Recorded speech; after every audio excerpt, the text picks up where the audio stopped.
Ya, mau di record siap.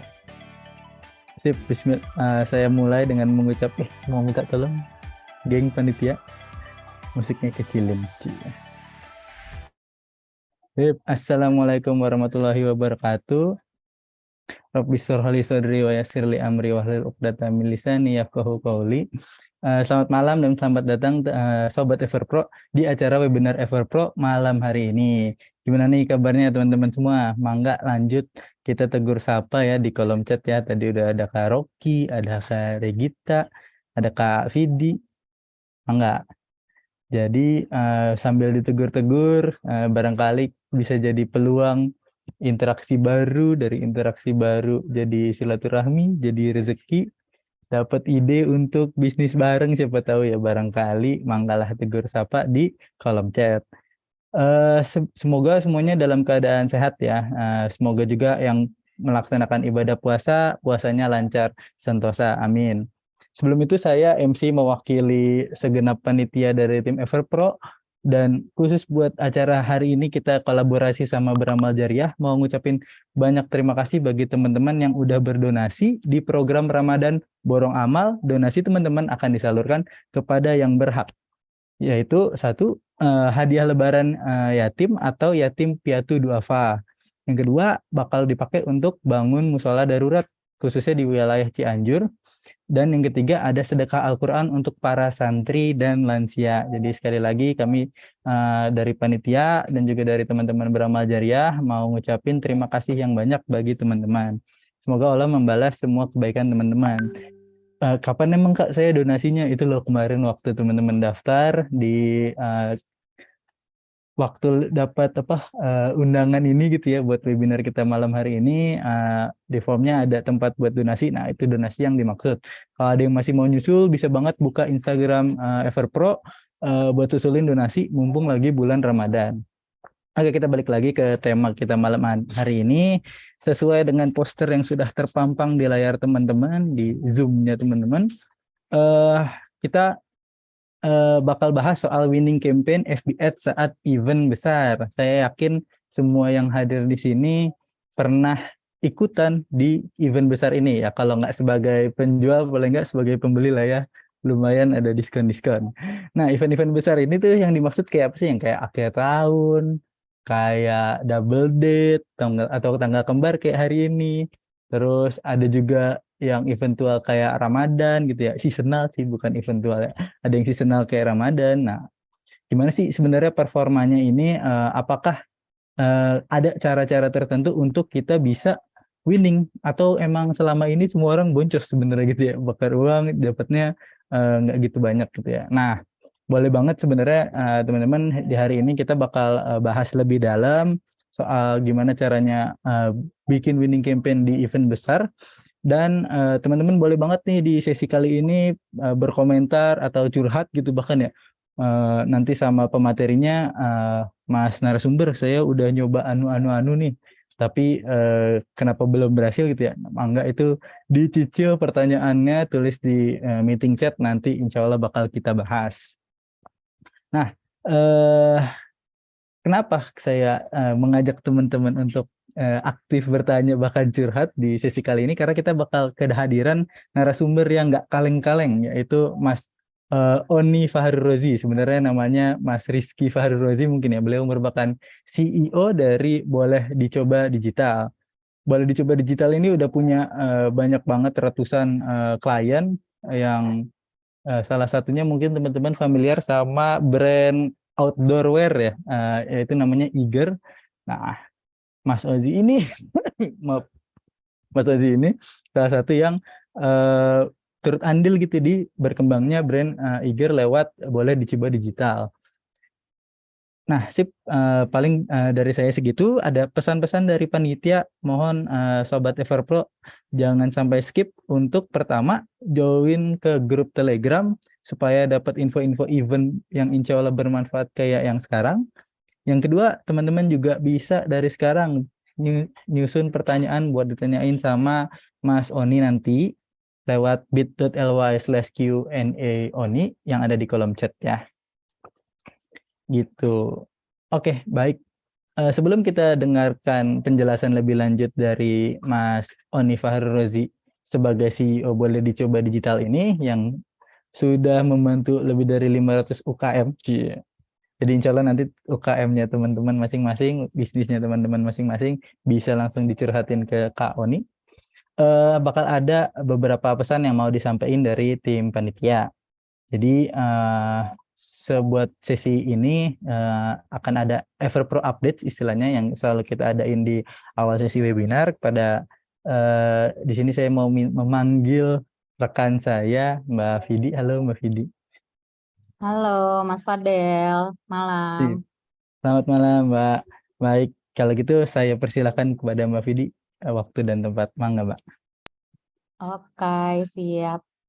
Assalamualaikum warahmatullahi wabarakatuh, teman-teman semuanya. Selamat malam, kita berjumpa lagi di webinar Everpro. Ini udah yang kesekian kalinya. Kalau misalnya teman-teman sering ikutan webinar Everpro, pasti nggak asing lah ya sama aku. Semoga tidak bosan ya.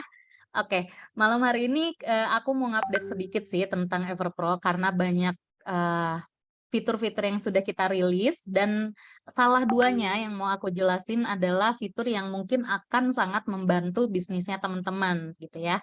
Oke, bisa langsung aja. Jadi kalau misalnya teman-teman ada yang belum tahu dan baru join sekarang ke webinar Everpro, Everpro ini apa sih? Everpro ini kita semacam platform untuk meningkatkan performa bisnis online. Jadi bisa bisa pakai fitur-fitur yang ada di Everpro. Jadi kita punya banyak sih servisnya, ada pengiriman, ada juga manage account, terus juga ada juga uh, marketplace enabler, product sourcing. Pokoknya itu teman-teman bisa coba sesuai kebutuhan. Nah, update-nya yang mau kita infokan, ini berarti bukan dari aku ya, share screen-nya. Boleh di next.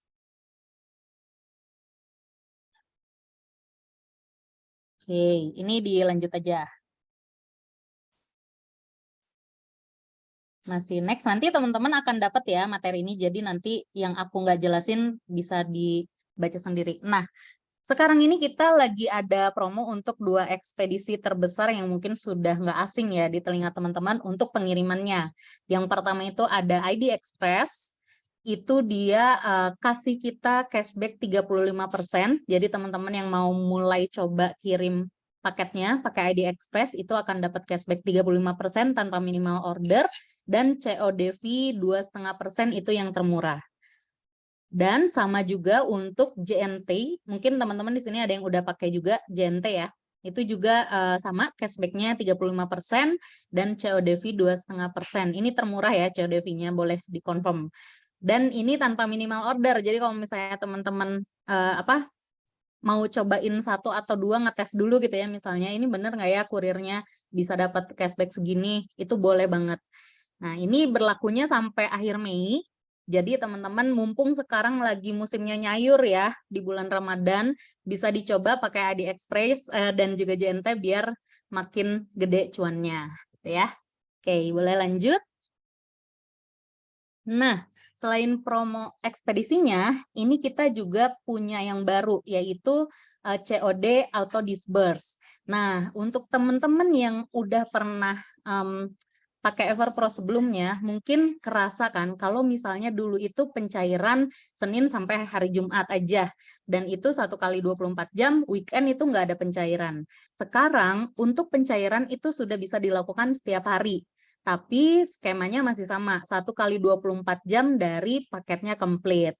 Nah, jadi nanti cairnya itu akan terorder, nggak akan, kalau dulu itu kan misalnya Senin jam 10 pagi itu tuh langsung dari banyak order sekaligus gitu kan, yang ke pending di hari-hari sebelumnya.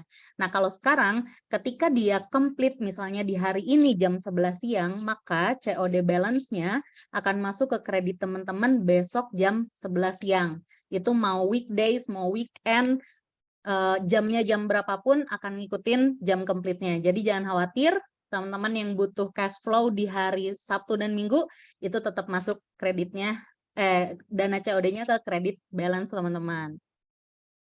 Next.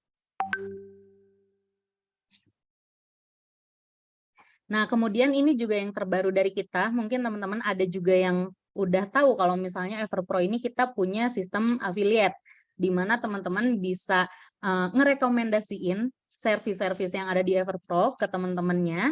Nanti dari transaksi mereka itu teman-teman akan dapat komisi. Jadi sebagai tanda terima kasihnya Everpro untuk teman-teman udah kenalin nih ke teman-temannya, ke circle-nya tentang Everpro. Nah, sekarang di everpro.id kalau misalnya teman-teman cek di dashboard-nya itu sudah ada dashboard untuk performa member. Jadi di sana teman-teman bisa lihat jumlah member yang join di bulan ini itu ada berapa. Terus juga ada estimasi komisi dari servis yang shipping. Terus juga ada estimasi komisi dari yang top up akun WL ya, yang ad service. Jadi nanti teman-teman bisa forecast juga nih, oh kemungkinan aku bulan depan akan dapat komisi dari Everpro sekian. Siapa sih ini penyumbang komisi terbesarnya? Oh, ini nih yang Mas A ternyata. Boleh nih kita coba tanya-tanyain pakai Everpro kayak gimana. Terus apa yang bisa dibantu lagi sama tim Everpro ke affiliate membernya teman-teman. Kayak gitu. Yang pengen tahu caranya bikin kode affiliate, nanti boleh tanya ke tim Everpro ya.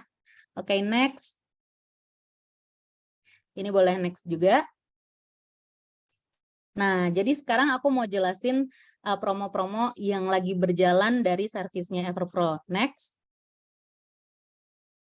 Nah, kita punya Facebook dan Google Ad Account Support, di mana teman-teman kalau misalnya pakai akun dari Everpro, itu nanti akan langsung dapat edukasi. Edukasinya ini untuk beriklan di Facebook Ads dan juga Google Ads, apa sih yang boleh dan nggak boleh. Karena kan seperti yang kita tahu, kalau ngiklan di Facebook Ads, ngiklan misalnya gambarnya rada-rada kontroversial dikit, itu langsung kena ban iklannya, atau akunnya restricted tuh makin nyebelin lagi, iklannya jalan tapi nggak bisa kita apa-apain kan, iklannya diedit nggak bisa, di pause nggak bisa.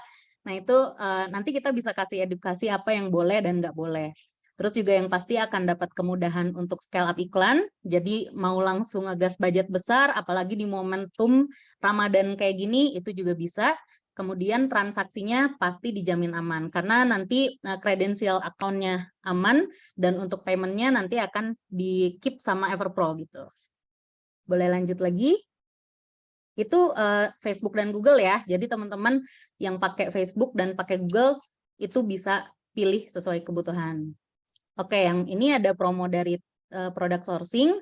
Nah, kalau product sourcing, ini kita menyediakan produk yang sudah kita kurasi. Jadi tim Everpro ini sebelum kasih tahu ke teman-teman ada produk yang winning, itu dicobain dulu sama kita. Jadi winningnya nggak winning-winningan ya, benar-benar hasil testingnya tim Everpro, dan kalau memang winning, kita akan share produk-produk yang mana aja. Boleh next? Nah, kita juga sediakan produk yang marginnya tebal karena kita pakai sistem dropship. Jadi teman-teman nggak usah khawatir, nanti tinggal naikin aja harga jualnya dari HPP, marginnya itu nanti untuk teman-teman. Lalu untuk packing, kiriman, apa segala macam itu udah di-handle sama supplier.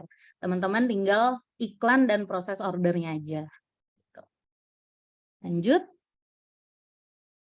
Ini boleh di next lagi. Nah, promonya sekarang ini jadi di product sourcing itu sebenarnya ada modelnya semacam ini ya, langganan ya, ada yang gratis, ada yang berbayar. Kalau misalnya yang gratis tentunya akan dapat 3 poin yang ini ya, ada produk yang produk winning, margin tebal, ada marketing kitnya juga. Jadi kalau misalnya yang suka bingung bikin ad copy mikirnya 2 minggu gitu ya, jadi nggak ngiklan-ngiklan, udah kita siapin juga template landing page apalagi ya. Mau bikin landing page nggak ngiklan-ngiklan sampai 3 minggu mikirin kayak gimana formatnya. Terus juga kalau misalnya join yang member pro yang berbayar, itu akan dapat mentoring langsung dari Master Pro ya, kita sebutannya. Master Pro itu orang-orang yang nanti akan ngasih pendampingan ke member pro. Ini bisa pilih nih teman-teman mau fokusnya di Facebook Ads atau di TikTok gitu. Jadi kita ada dua-duanya. Boleh next? Nah, khusus webinar ini untuk Facebook Ads Account Support yang tadi udah aku jelasin, ini kita punya minimal top up di 500.000 untuk user baru. Jadi kalau misalnya teman-teman mau coba, itu bisa langsung ya, nggak harus nunggu. Aku kan bisnisnya masih kecil misalnya, atau aku masih fasenya belum scale yang 1 juta per hari misalnya kayak gitu, itu bisa dicoba karena top up-nya udah efisien banget ya, 500.000 dan sudah otomatis via dashboard. Jadi kalau misalnya top up, teman-teman nggak perlu kontak ke tim CS, nggak perlu kontak ke tim sales. Itu kan kalau weekend suka, kenapa ya slow respon, itu udah otomatis semuanya. Kemudian gratis semua biaya sampai akumulasi top up-nya di 15 juta. Karena kita ngerti nih kalau misalnya di awal-awal itu kan dananya pasti berputar ya untuk stok produk, untuk iklan juga. Nah, jadi ini kita kasih kemudahan untuk bisa pakai dulu akunnya sampai top up yang 15 juta itu gratis semua biaya. Kemudian yang Google minimal top up-nya di 5 juta. Kemudian untuk manajemen fee dan fixed fee itu juga kita gratisin sampai 30 April. Dan product sourcing untuk akses member pro yang tadi aku jelasin itu senilai 1,5 juta, sekarang teman-teman bisa dapetin di 250.000 aja gitu. Jadi nanti kalau misalnya tertarik sama salah satu promonya bisa kontak ke tim Everpro ya. Teman-teman bisa chat, bisa ke Telegram juga, atau di ujung boleh di scroll ada ada nomor telepon salah satu tim Everpro dengan Mbak Ami, nanti bisa dikontak aja. Nanti akan di-share ya sama teman-teman panitia untuk materinya. Oke, dari aku segitu aja. Terima kasih teman-teman atas perhatiannya. Sudah, Mas Fadel.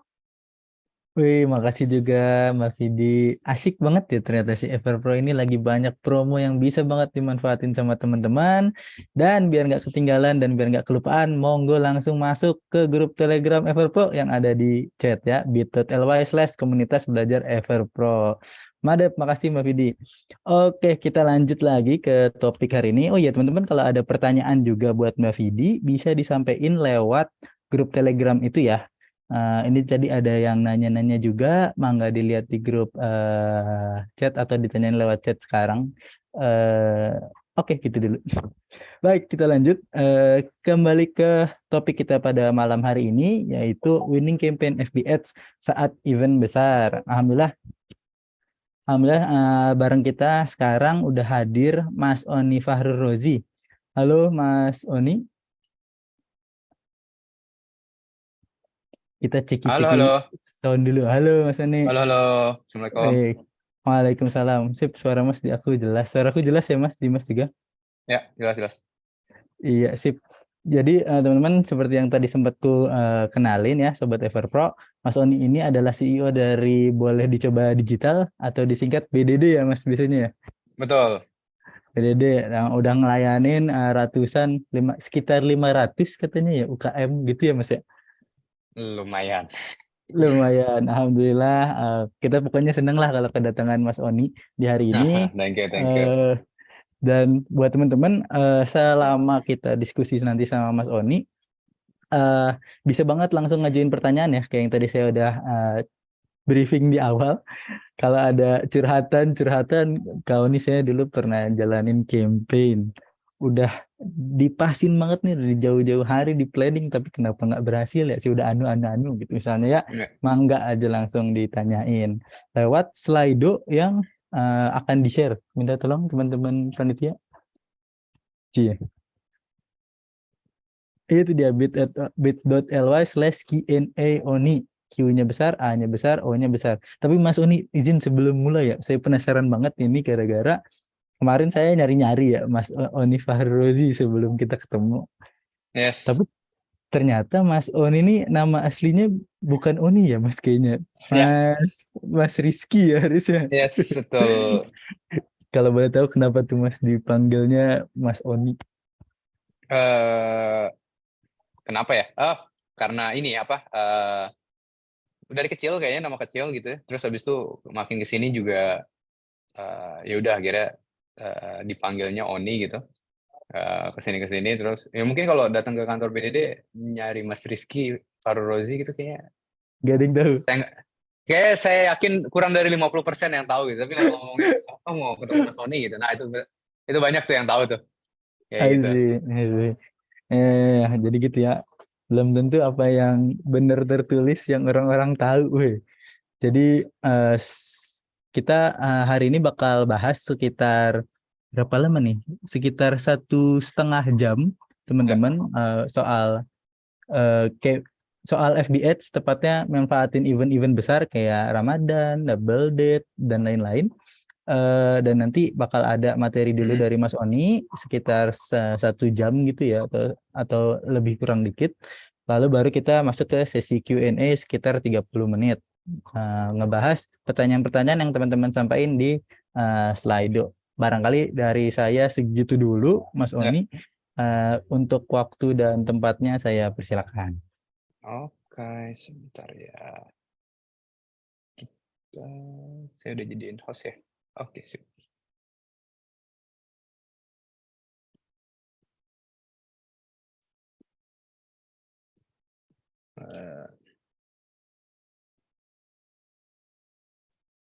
Oke, sip. Sip, sudah kelihatan ya.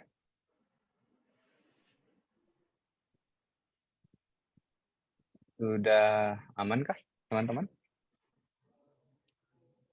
Ya. Mas, Oke, kita mulai aja nih Mas ya, langsung ya. lanjut. Oke. Selamat malam. Assalamualaikum warahmatullahi wabarakatuh. Bismillah. Waalaikumsalam warahmatullahi. Selamat malam semuanya teman-teman yang udah hadir di sini. Terima kasih sudah meluangkan waktunya malam-malam di bulan Ramadan. Semoga ilmunya hari ini berkah ya buat semua yang saya share hari ini. Webinar ini mungkin akan lumayan panjang nih. Kalau nggak salah slide saya tadi itu ada sekitar 60-an, 50 sampai 60. Jadi preparation saja, santai aja, casual aja. Kalau mau sambil minum, sambil ngopi, sambil nyemil, atau sambil ada baru yang mau makan berat, silahkan gitu ya. Terus nanti kalau ada yang mau punya pertanyaan, silahkan mau ngobrol, mau nanya yang agak di luar topik juga, selama saya masih bisa jawab, nanti mungkin saya akan bantu jawab. Jadi bebas aja gitu ya, mau nanya tentang apa aja, selama saya bisa jawab, nanti saya jawab. Terus abis itu hari ini kita akan ngobrolin beberapa hal, mungkin banyak nanti di level strategik ya, ada beberapa sampel juga.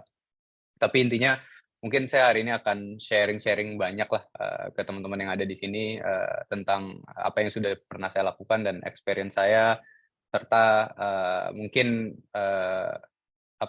best study case yang kita di BDD sendiri sudah sering ngelewatin kayak gitu. Kenalin dulu mungkin sedikit, tadi udah disebut juga, nama saya itu Muhammad Rizky Farrozi, biasa dipanggil Oni. Saya CEO dan founders dari Boleh Dicoba Digital. Hari ini, atau biasa disebut BDD gitu ya, hari ini kita ada di Jakarta dan Bandung. Alhamdulillah sekarang udah lumayan banyak, timnya ada 135 plus. Di dalam situ kita udah punya beberapa ekosistem yang lain gitu ya. Kita punya Boleh Belajar, kita ada buat develop konten di Adsblend, dan kita ada SKS Digital, serta kita ada Auditorium yang akan launching gitu. Kalau mungkin teman-teman yang belum tahu tentang Boleh Dicoba Digital atau BDD, boleh visit di webnya aja, bolehdicoba.com. Kita adalah performance marketing agency yang dulu mungkin fokus banget di ads. Hari ini klien aktifnya mungkin kurang lebih sekitar 200 sampai 220-an. Lumayan juga, tahun lalu kita spending di Facebook mungkin sekitar 6-7 juta dolar. Ya, kita salah satu local agency yang lumayan salah satu top spender di Facebook ya, buat untuk local agency kayak gitu. Gitu aja kali ya perkenalan dari BDD-nya. Mungkin kita akan lanjut ke materi. Oke, hari ini akan ada 4 pembahasan besar gitu ya, topik yang akan saya bahas gitu. Yang pertama itu kita akan masuk yang namanya peak season 2023 gitu ya. Nah, objektifnya dari materi hari ini, pertama pasti kita mau pahami dulu nih tentang big event, peak season itu seperti apa, terus customer behavior seperti apa. Mungkin case-nya nanti kita lagi bulan Ramadan nih, dan hari ini lagi 4/4, jadi pas banget nih webinarnya. Banyak experience yang nanti kita bisa sharing. Terus nanti kontennya, strategi konten seperti apa. Terus mungkin memahami juga secara singkat gitu ya penggunaan CPaaS untuk nanti conversion gitu. CPaaS itu apa dan segala macam nanti saya akan jelasin di belakang. Oke. Oke. Ini data yang kita punya platform internal gitu ya untuk nge-capture semua data klien kita untuk menjadikan ini sebuah actionable insight gitu ya untuk klien-klien. Dan memang teman-teman kalau mau baca di website BDD itu ada kita ngeluarin insight tentang Ramadan dan insight tentang 2022 full year gitu ya. Teman-teman boleh kunjungin aja di webnya untuk lebih tahu tentang detailnya. Tapi ini mungkin saya akan gambarin lebih straight to the point gitu ya. Di sini kita mengalami yang namanya fase pandemik gitu ya, seperti yang kita tahu dari 2020 Q2 sampai mungkin Q4 2022 kemarin gitu. Kita ngalamin yang dimana fase di mana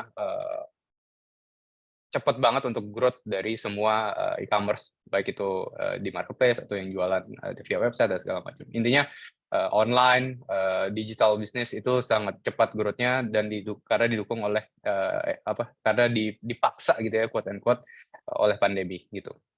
Nah, seperti yang kita tahu mungkin teman-teman juga banyak yang di sini yang mengalami growth-nya Shopee, Tokopedia, sekarang ada TikTok Shop dan teman-teman ini juga sangat cepat begitu pandemi gitu ya.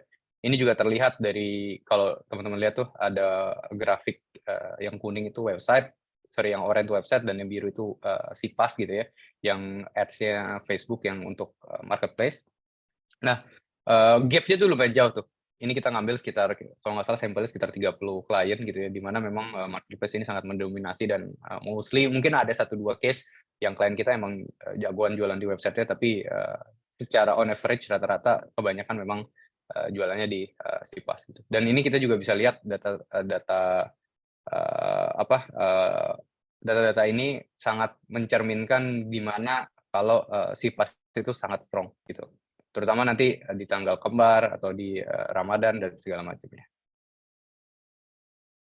Nah, mungkin kita breakdown dulu deh. Sebenarnya big event itu atau peak season itu ada 2 ya, di mana daya beli orang jauh lebih tinggi dan orang mau spend lebih banyak dan sangat konsumtif.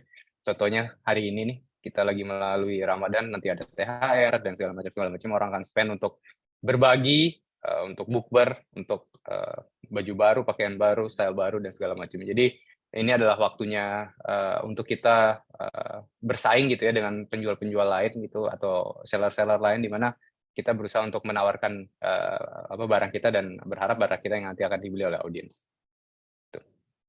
Nah, sebenarnya big campaign itu nanti kalau kita yang common itu saya bagi 2, ada yang yearly dan monthly gitu ya. Kalau big campaign yang gede itu ya ada Ramadan, terus nanti ada end year, ada Harbolnas 11-11, 12-12 gitu ya. Terus nanti mungkin ada beberapa campaign-campaign yang lain gitu. Terus kalau di monthly itu biasanya twin date kayak hari ini nih yang monthly yang sekali 2 kali gitu ya. Terus habis itu payday sale dan segala macam. Jadi ini yang common yang kita sering lakukan gitu di klien-klien kita, baik itu multinational brands atau small medium business. Tapi ini adalah hal-hal yang di mana sekali lagi kita adjust based on kebutuhan dari masing-masing brand. Karena semua punya style masing-masing dan itu yang kita nggak bisa nge-copy paste dari satu ke yang lainnya. Kayak gitu. Nah, kalau kita ngomongin Ramadan, which yang kita lagi kita lagi lakukan hari ini mungkin dari 3-4 tahun yang lalu message-nya tetap sama. Kita selalu bilang Ramadan itu adalah kita tidak sedang melakukan kita tidak sedang melakukan sprint 100 meter. Beda Ramadan itu beda banget tipenya dengan campaign twin date kayak 11-11 atau 12-12 gitu ya di Harbolnas yang memang mereka akan peak di 1-2 hari doang. Tapi di Ramadan ini kita benar-benar kayak sedang maraton 40 kilo yang kita bagi beberapa phase gitu. Di mana kita harus membagi pace. Kalau kita di BDD, dan ini biasanya dilakukan juga oleh teman-teman advertiser yang lain atau platform-platform yang lain juga melakukan hal yang sama, memberikan suggestion yang sama, di mana kita membagi Ramadan itu menjadi 8 minggu, di mana ada 2 minggu sebelum dan ada 2 minggu sesudah di luar 4 minggu during Ramadan session-nya gitu.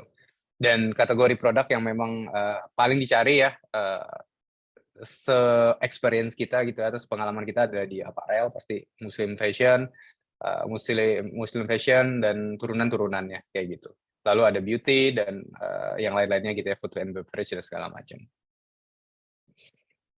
Nah, ketika kita punya timeline yang panjang seperti ini, 8 minggu kayak gini, otomatis kita memang sedang tidak dalam keadaan short term ya. Kita nggak lagi ngomongin short term, tapi kita ngomongin long term, di mana pre-week 1 dan pre-week 2 itu biasanya kita siapin untuk konten-konten soft selling, upper funnel gitu ya, awareness, considerations. Nanti di week 1 sudah mulai berubah lagi kontennya, pembagian budgetnya.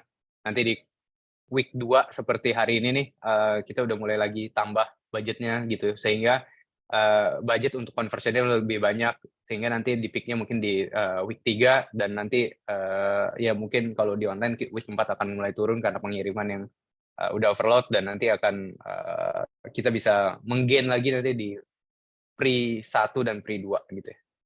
Bahkan ada sampai yang pre 3 gitu. Nah ini balik lagi ke strategi masing-masing.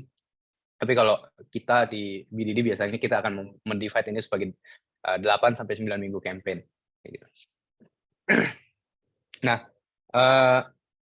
ini on average ROAS yang ada di kita gitu ya selama fase Ramadan. Kalau nggak salah ini data saya generate tahun lalu, yang mungkin masih agak sedikit masih ada pandeminya gitu ya. Mungkin tahun ini akan sangat berubah, di mana beauty, fashions, dan segala macam ini sangat mendominasi lah kayak gitu.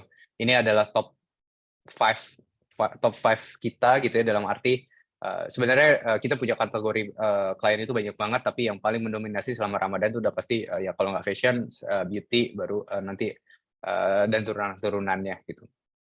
Nah, di situ ada Jeroli. Kenapa? Karena Jeroli biasanya harganya mahal dan ada jadi ROAS-nya jadi sangat tinggi gitu ya. Jadi kenapa makanya kok Jeroli 25 kali ya ROAS-nya, ya karena pricing point mereka kan average basket price mereka itu akan sangat tinggi gitu. Nah, buat nge-divide 8 fase gitu ya. 8 fase ini kita bagi juga untuk kita tahu kita akan spending, kalau kita misalnya punya 100%, kita akan spend mulai di mana sih kayak gitu. Dan mulai kapan kita akan spend-nya itu sekali lagi harus di-adjust based on kebutuhan dari teman-teman masing-masing, tapi biasanya kita akan membagi itu adalah 2 3 3 2 biasanya kayak gitu. Jadi 20% di pre Ramadan, 30% di week 1 dan week 2, 30% di week 3 dan week 4, dan nanti setelah itu kita punya ada post lagi di after Ramadan 1 dan 2 gitu. Jadi itu yang kita biasanya bagi ke klien. Tapi itu biasanya ya sekali lagi karena ini bukan ilmu pasti ya, semuanya kita adjust based on kebutuhan klien. Nah, biasanya nanti post Ramadan tuh challenge utamanya gitu ya, setelah post Ramadan campaign atau big Ramadan campaign gitu, di week kedua tuh udah mulai turun tuh. Decrease-nya lumayan jauh, apalagi nih Q2-nya lumayan berat nih menurut kita. Kita di agensi udah wanti-wanti klien kita kalau Q2-nya akan lumayan berat gitu ya, karena jangka waktu ke another campaign-nya agak panjang gitu. Di Q2 kita akan ngalamin lumayan panjang itu tanpa ada event tertentu gitu, baru ketemu mungkin nanti di Agustus atau September gitu. Jadi kita expect kalau nanti setelah Ramadan campaign, setelah week kedua Ramadan, setelah plus week 2 gitu ya, after Ramadan week 2 itu akan turun, dan biasanya turunnya berkisaran sampai bisa ada yang hampir 80%. Tapi balik lagi, itu karena biasanya mungkin memang seasonal mereka, barang-barang seasonal mereka yang untuk Ramadan udah habis, atau stoknya mungkin juga udah broken dan segala macam, banyak faktornya kayak gitu. Nah, sarannya ngapain? Habis itu balik lagi ke strategi semula, tingkatin engagement organik, campaign bareng KOL, testing produk-produk baru dan segala macam kayak gitu.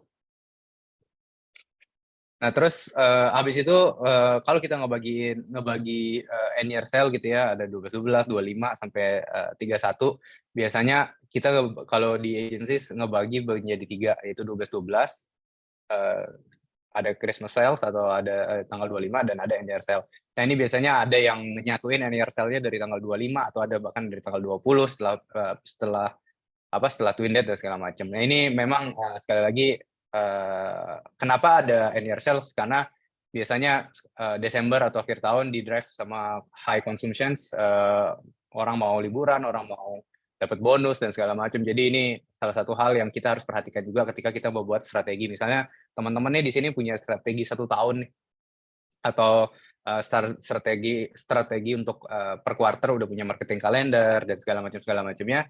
Jadi teman-teman harus make sure tanggal-tanggalnya bisa lihat data-data tahun lalu atau 2 tahun yang lalu gitu ya, ditarik datanya, dilihat apakah sesuai dengan apakah nanti campaign-campaign yang akan dijalankan tahun ini udah sesuai dengan behavior audience dari teman-teman sebelumnya kayak gitu. Karena itu sangat berkorelasi dari sisi brand juga ya gitu. Jadi nggak tentu gitu. Karena ada yang 11-11-nya mungkin lebih tinggi daripada 12-12-nya ada. Karena mungkin mereka campaign-nya jauh lebih gede dan mereka dapat support dari marketplace, dapat support dari eksklusif kolaborasi dan segala macam. Jadi 11-11-nya lebih tinggi. Ada yang mungkin 12-12-nya lebih tinggi. Ada yang annual sale-nya lebih tinggi. Ada yang nggak jalanin juga sama-sama dan tetap tinggi-tinggi juga, tetap ada juga gitu. Jadi emang ini sekali lagi strateginya harus di-adjust based on masing-masing kebutuhan kayak gitu. Nah, terus ya tadi Harbolnas 11-11, 12-12 ini kan biasanya ada di toko oren gitu ya. Terus sekarang karena ada yang lain mulai ngikutin, kayak ada beberapa yang Lazada juga bagus, ada beberapa yang TikTok Shop-nya udah mulai bagus semua. Terus ada ya kalau Tokopedia biasanya ngikutin kayak gitu. Karena mereka biasanya agak beda sendiri tuh campaign-nya gitu. Terutama paling ya adanya di 12-12 aja, misalnya kayak gitu. Nah, ini yang yang saya bilang tadi, kalau ngomongin 12-12, di-compare sama Ramadan, tadi kalau Ramadan kita tarik 8 minggu gitu ya masa campaign-nya, kalau kita bisa lihat nih, ini data Desember, itu tuh di 12-12-nya udah beneran menjulang tinggi banget, besoknya turun, sisanya langsung turun juga gitu ya. Jadi ini yang membedakan banget antara Twin Dead, Harbolnas, dan segala macam dengan Ramadan, itu adalah di pembagian peak season-nya gitu. Kalau di Twin Dead udah pasti peak-nya ada di hari tersebut gitu ya. Tapi kalau di Ramadan campaign kayak gini, bisa jadi di 4-4-nya, kayak hari ini, ada beberapa tadi saya ngobrol sama teman-teman operations di BDD, udah ada banyak yang lumayan bagus. Ada mungkin nanti di week ketiga, yang mungkin beberapa hari lagi, yang udah mulai bagus, karena mungkin ada udah THR dan segala macamnya udah mulai turun dan gajian dan segala macamnya gitu. Jadi emang ini akan sangat berbeda gitu, dan Ramadan panjang banget timeline-nya. Jadi make sure kita punya stamina yang lumayan panjang nih untuk melakukan ini semua kayak gitu. Nah, terus kalau ada beberapa short term campaign yang lain kayak PD gitu ya, terus habis itu back to school, national holiday dan yang lain, dan beberapa yang lain adalah campaign itu pasti ada setiap bulannya gitu ya. Kalau kayak misalnya kita dulu tuh sering banget ada beberapa klien kita yang ngejalanin PD itu udah pasti tanggal 25 dia akan PD sale. Hasilnya bagus banget buat beberapa bulan di awal, kayak 3 bulan, 4 bulan. Setelah itu karena strateginya selalu terus di-repeat, malah itu jadi buah si malakama buat mereka, karena tanggal-tanggal belasan tuh jadi sepi banget, karena ya udah orang akan menunggu untuk tanggal 25 untuk mereka akan melakukan PD dan promo. Jadi short term campaign ini baik, tapi jangan di-repeatable dengan cara yang sama gitu, atau dengan periode yang sama. Kalau mau ya mungkin kalau di Amerika tuh ada Cyber Monday atau Black Friday gitu ya. Nah, itu mungkin bisa diimplikasikan ke masing-masing campaign, tapi itu memang tidak harus diulang dalam kurun waktu tertentu gitu, kayak mungkin 3 bulan sekali atau 4 bulan sekali, atau PD juga bisa, tapi nanti sesekali doang untuk nge-boost sales dan segala macam. Jadi jangan sampai ini dilakukan berulang-ulang, kecuali ya mungkin Twin Dead ya. Kalau Twin Dead biasanya kan ada promo atau ada di drive by marketplace, itu beda hal gitu. Tapi kalau untuk program sendiri, kalau bisa ciptakanlah produk yang memang bikin orang ciptakanlah promo yang bikin orang FOMO, sehingga orang ketika kita buat promo itu orang memastikan untuk orang tetap orang langsung mau bayar gitu. Kita sedang men-short period. Misalnya gini, saya harusnya pengen beli handphone ini mungkin minggu depan gitu ya. Tanggal 7 deh atau tanggal 8. Tapi karena hari ini misalnya 44 dan yang jualan handphone ini melakukan promo, ya udah saya mempercepat keinginan saya untuk membeli hari ini gitu. Jadi itu hanya mempercepat aja, dan kalau kita ulang terus dengan hal yang sama biasanya nanti ada suatu momen itu tidak kejadian lagi spike-nya. Menurut kita udah agak boring karena terus diulang dengan cara yang sama dan dengan cara yang sama dan promo yang sama kayak gitu. Nah, terus pertanyaannya ini juga sering banget kalau kita punya sesi ngobrol bareng klien, selalu ditanya nih, apakah kita harus berpartisipasi di semua campaign gitu ya, kayak beli JBP, ikut setiap campaign Twin Date, nanti Payday juga ikut, terus ada short campaign juga ikut, kayak Ramadan campaign apakah harus ikut atau enggak?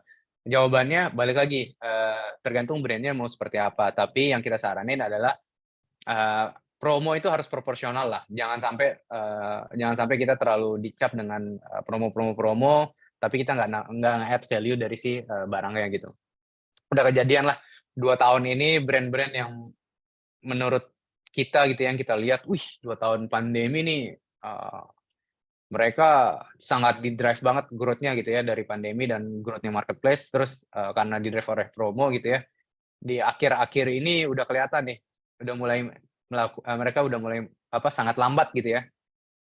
Pertumbuhannya bahkan minus gitu, karena ya udah kita udah nggak expect sekarang hari ini marketplace juga udah nggak terlalu banyak buang promo, dianya juga mungkin udah nggak bisa promo terlalu banyak, dan audiensnya juga udah saturated, udah males gitu ya nungguin promo yang mungkin nggak ada dan barangnya mungkin gitu-gitu lagi. Jadi fokusnya cuma di promo tapi nggak fokus ke produknya kayak gitu. Nah ini yang kalau kita sih suggest gitu ya, kalau saya ditanya, saya selalu bilang, ya promo nggak ada yang salah. Promo salah satu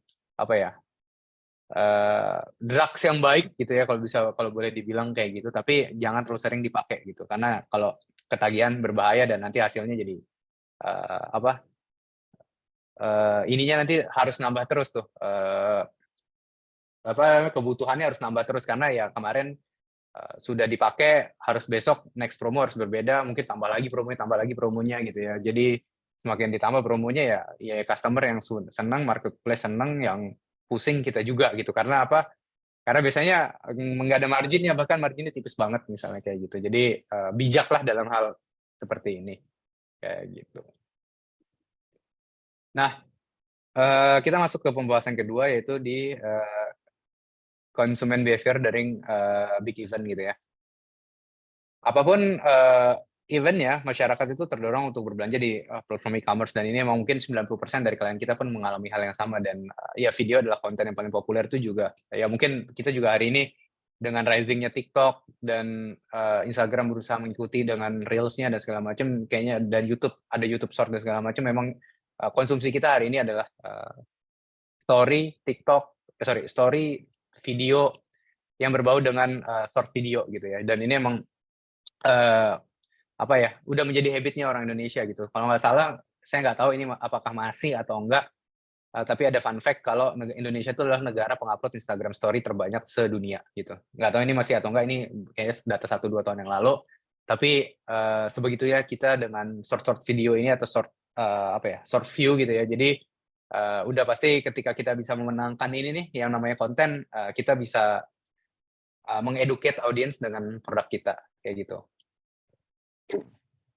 Nah ini ketika kita ngomongin Ramadan dan kita mendivide ini by marketplace gitu ya, dengan 4 marketplace, top 4 marketplace data dari Snapchat. Bukan Snapchat. Shopee memang mendominasi. Kita lihat hari ini kalau beberapa klien-klien kita emang dominan banget di Shopee, 4-4-nya gitu ya. Sisanya ya ada Tokopedia, ada TikTok Shop, terus ada Lazada. Mungkin TikTok Shop yang menarik untuk diperhatikan gitu ya. Mungkin dari teman-teman di sini juga udah lumayan banyak nih yang ngeliatin gitu ya, gimana growth-nya 3 kuarter, 4 kuarter terakhir sangat gila gitu ya. Di kayaknya semua orang melakukan live streaming gitu untuk berjualan. Kalau kita pikir-pikir kayaknya dulu sebelum pandemi kita nggak pernah tuh kepikiran belanja barang pakai live streaming gitu. Tapi ya hari ini kejadian gitu. Dan ini behavior switch seperti ini sangat cepat, sangat dan sangat tepat gitu ya. Kalau ketika kita nggak bisa ngikutin, ini sangat berbahaya buat keberlangsungan kita ketika kita ngomongin kita adalah digital native vertical brand gitu ya, yang dimana kita emang hidup dari sini nih gitu. Jadi ketika ngeliatin suatu tren ya kita bisa pelajari dan kita harus cepat untuk ngikutin si tren itu gitu. Nah, masih data dari Snapchat, ada fun fact kalau ternyata banyak pembeli Shopee itu juga yang membeli produk setelah nonton Shopee video gitu ya. Walaupun saya bukan pengguna Shopee, tapi ini mungkin ada datanya gitu ya. Terus abis itu Gen Z juga setidaknya 40% dari Gen Z yang ada di TikTok itu membeli setidaknya satu item atau barang gitu ya, sambil nonton live streamingnya mereka gitu. Nah ini impulsif buyers nih yang sebenarnya hari ini disasar oleh TikTok gitu. Walaupun memang saya nggak yakin ini bisa sustain gitu ya untuk growth gitu ya. Tapi untuk sekedar ada iya, tapi untuk growth saya pribadi tidak meyakini itu, karena dengan offline dibuka, sosial orang udah bisa belanja di offline dan segala macam, experience-nya juga jauh lebih baik di offline. Mungkin live streaming ini nanti akan menjadi salah satu feature yang nice to have aja gitu ya, yang ya udah kita punya live streamingnya, dan sisanya impulsive buyers ini mungkin nanti akan kembali ke offline gitu. Jadi ya mungkin live streaming di TikTok Shop dan segala macam ini akan ya lebih cepat lah ratednya mungkin. Saya sendiri menebak, dan ini sekali lagi ini ya tebakan doang, prediksi gitu ya, mungkin di Q3 dan Q4 ini akan udah sedikit saturated sih dari sisi growth-nya gitu. Nah, lalu gimana sih dengan Meta Family gitu ya, Facebook, Instagram, dan teman-teman yang lain pada saat Ramadan? Ini kita ngomongin kalau konten udah pasti sama seperti yang lain, 65% gitu ya, orang tuh mengalokasikan waktunya untuk menonton video selama Ramadan. Terus habis itu kalau kita ngomongin consumption behaviors, mereka akan spending itu lumayan berbeda-beda gitu ya. Kalau sebelum Ramadan itu nanti akan spending di kebutuhan harian, rumahan gitu ya.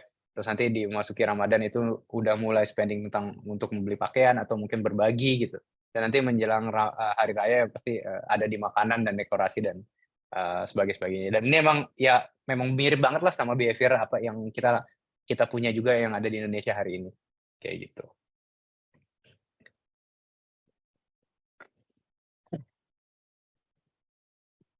Nah, terus gimana sih kalau kita ngomongin video? Kalau kita ngomongin dari tadi saya ngomongin video dan segala macam dan turunannya gitu ya.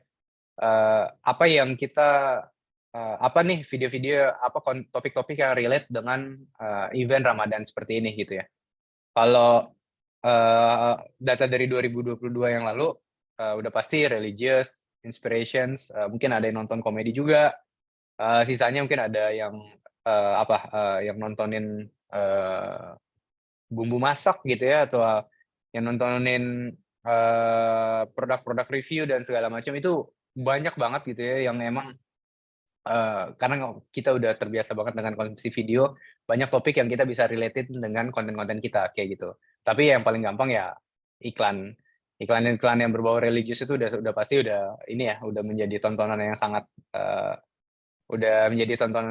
dinanti deh biasanya kayak gitu. Tapi banyak hal yang kita bisa gali nih gitu. Oke, kita masuk ke ads-nya. Nah, ketika kita ngomongin ads, kita ngomongin funnel gitu ya, funnel marketing, ada brand awareness, consideration, conversion, advocacy, dan segala macamnya. Kita akan ngomongin tentang brand awareness dulu nih, yang dimana di ini kadang-kadang menurut saya pribadi sometimes buat beberapa brand yang memang udah well known gitu ya, nggak perlu brand awareness juga nggak apa-apa. Ditanya gitu ya, perlu brand awareness nggak sih? Kalau lu ngerasa diri nggak apa-apa juga, nggak usah ya juga nggak apa-apa gitu, karena ini biasanya dipakai untuk brand-brand baru yang memang ingin memperkenalkan produknya, kecuali memang itu produk baru kayak gitu.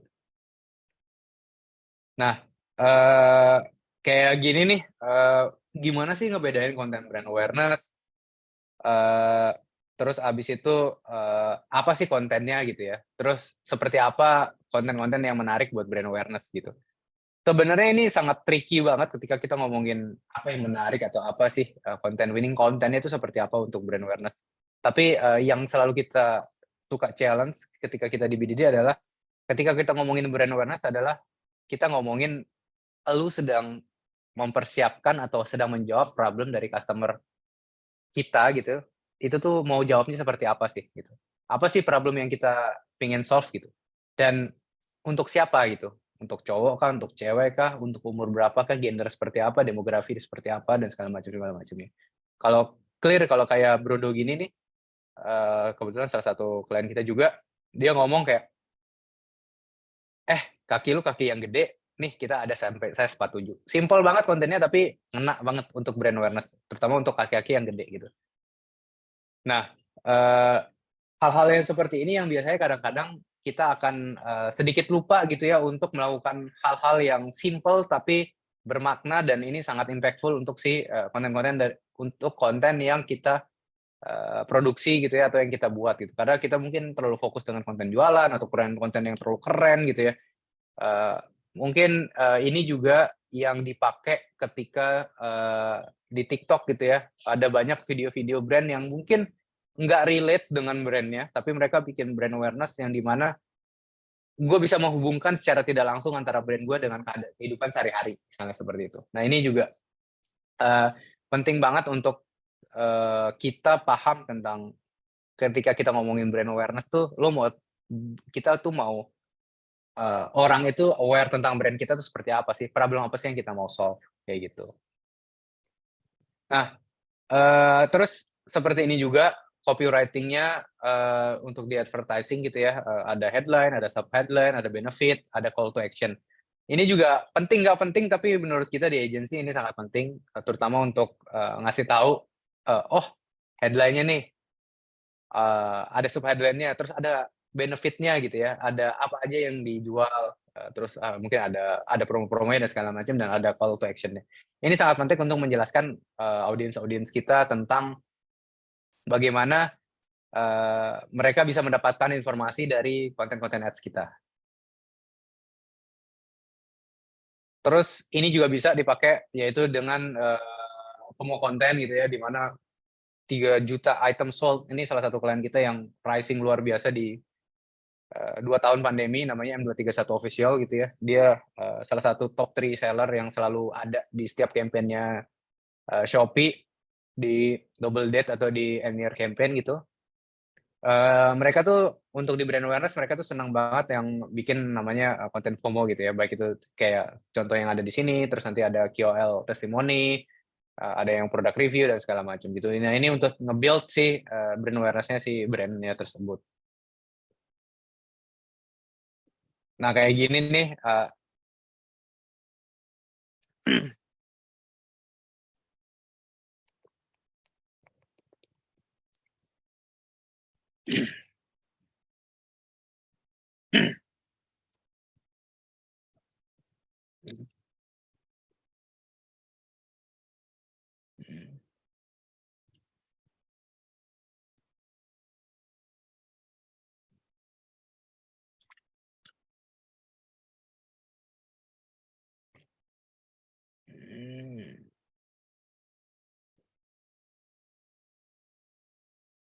nah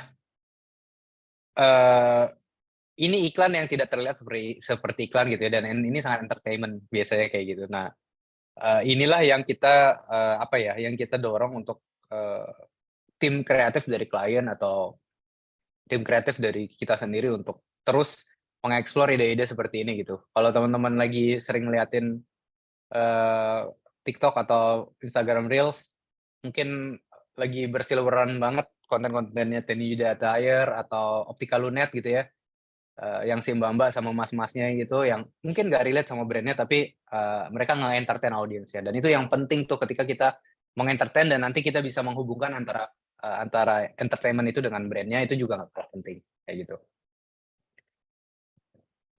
Nah, terus gunanya video-video kayak gini kalau diimplementasi di ads kayak gimana sih? Nah, kalau dari kita sih, di agency biasanya yang nonton-nonton video ini kita bisa custom audience, terus nanti kita bisa remarketing, atau kita bisa lookalike juga dari yang suka nonton video seperti ini gitu. Jadi ini data yang lumayan penting, yang dimana brand awareness ini tadi kayak kata saya mungkin penting nggak penting, tapi untuk sometimes untuk nge-build audience ini sangat penting untuk kita tahu orang-orang yang suka dengan konten-konten kita kayak gitu. Terus ketika kita ngomongin awareness, apa aja sih metrics-metrics yang kita suka liatin gitu ya kalau di agencies? Pertama ada impressions, reach, frekuensi, ad recall lift, video views, sama 2 second atau 3 second count video ya. Jadi misalnya, oh frekuensinya nih kurang, frekuensinya nih udah 5 gitu dalam 1 minggu, oh mungkin audiensnya terlalu kecil. Terus abis itu yang video views-nya nanti udah berapa banyak nih, udah 1 juta apa 2 juta atau berapa juta gitu, atau masih kecil, masih beberapa ratus ribu aja. Nah ini metrics-metrics yang memang kita harus cek, harus lihat, harus pahami, sehingga kita tahu, oh ini campaign-nya bagus, ini kontennya nggak bagus, ini konten video seperti ini yang disukai oleh audiens kita, dan segala macamnya. Terus abis itu ketika kita ngomongin big campaign, ini yang tadi seperti saya jelasin di awal, mungkin di 2 minggu awal sebelum Ramadan nih, kalau kita ngomongin Ramadan dan kita tarik mundur, itu akan kita memperbanyak nih konten-konten tentang si brand awareness ini gitu ya, dengan video views atau awareness campaign gitu ya. Terus nanti bisa di awalnya mungkin target audiensnya broad dulu, nanti habis itu bisa di lookalike, dan bisa di retargeting orang-orangnya gitu. Terus metricsnya apa ya?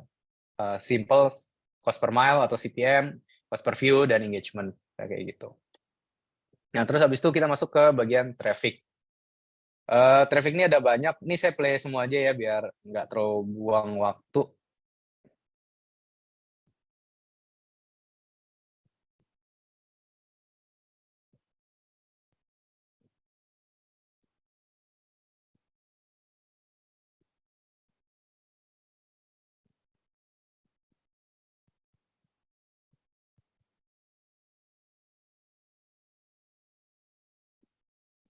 Nah, bedanya apa sih buat traffic kayak gini?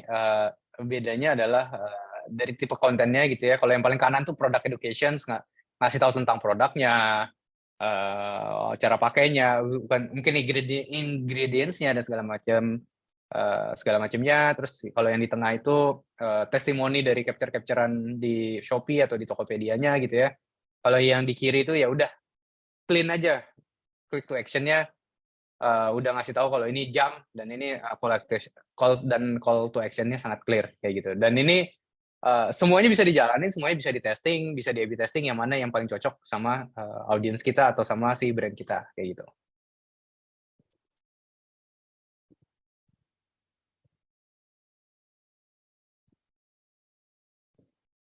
Nah, ini juga untuk ngejar traffic itu tuh bisa banyak banget hal-hal yang dilakukan, kayak product focus, product education, kayak yang di sebelah kanan tuh ngasih tahu tentang spek sepatunya gitu ya.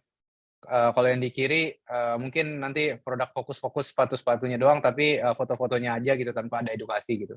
Dan ini sekali lagi nggak ada benar, nggak ada salah. Ini tuh semuanya akan terjawab ketika kita udah melakukan yang namanya A/B testing dan tahu nih hasilnya yang paling baik, yang paling bagus itu untuk si produk kita seperti apa. Nah, ketika kita ngomongin traffic, best practice-nya apa sih? Pasti yang pertama cost per click atau CPC bisa gitu ya. Terus ada CTR, terus nanti ada cost per landing page view gitu, LPV gitu ya, cost per LPV gitu. Nah, optimasinya beda-beda. Ada kalau landing page view ya untuk landing page view, terus nanti kalau CPC ya untuk link clicks, dan CTR untuk link clicks. Nah, ketika kita ngomongin funnel yang udah lumayan dari tadi cold sampai yang sekarang nih udah masuk ke warm audience gitu ya di conversion. Yang dimana ini kita udah bisa offense nih. Diskon, bundling, voucher code, diskon, bundling, voucher code, dan ini langsung strict to the point aja. Nggak usah terlalu, kalau tadi brand awareness ya masih muter-muter, ngejelasin brand value dan segala macam. Nah yang ini kita berasumsi kalau orang-orang udah tahu produknya, udah kepo sama produknya, udah view produknya, jadi kita langsung kasih strict to the point aja. Diskon, potongan, bundling, voucher code, dan segala macamnya. Ini sangat biasanya di campaign-campaign ini yang menghasilkan ROAS tinggi nih. Mungkin ROAS-nya bisa 5-6 kali lebih baik daripada conversion traffic misalnya kayak gitu ya.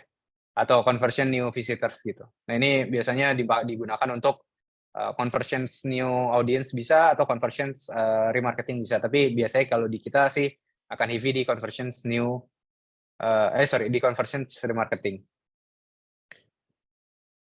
Nah, kayak gini tadi yang gue bilang, konten reminder kayak sebelah kiri itu yang Brudo, kontennya jangan ditunda dulu, jangan ditunda, check out dulu biar aman, nanti stoknya habis dan segala macam. Atau yang kanan tuh promonya cuma berlaku buat 10 orang misalnya kayak gitu, atau cicilannya cuma bisa sampai hari ini dan segala macam. Jadi yang memang membuat orang melakukan keputusan lebih cepat kayak gitu.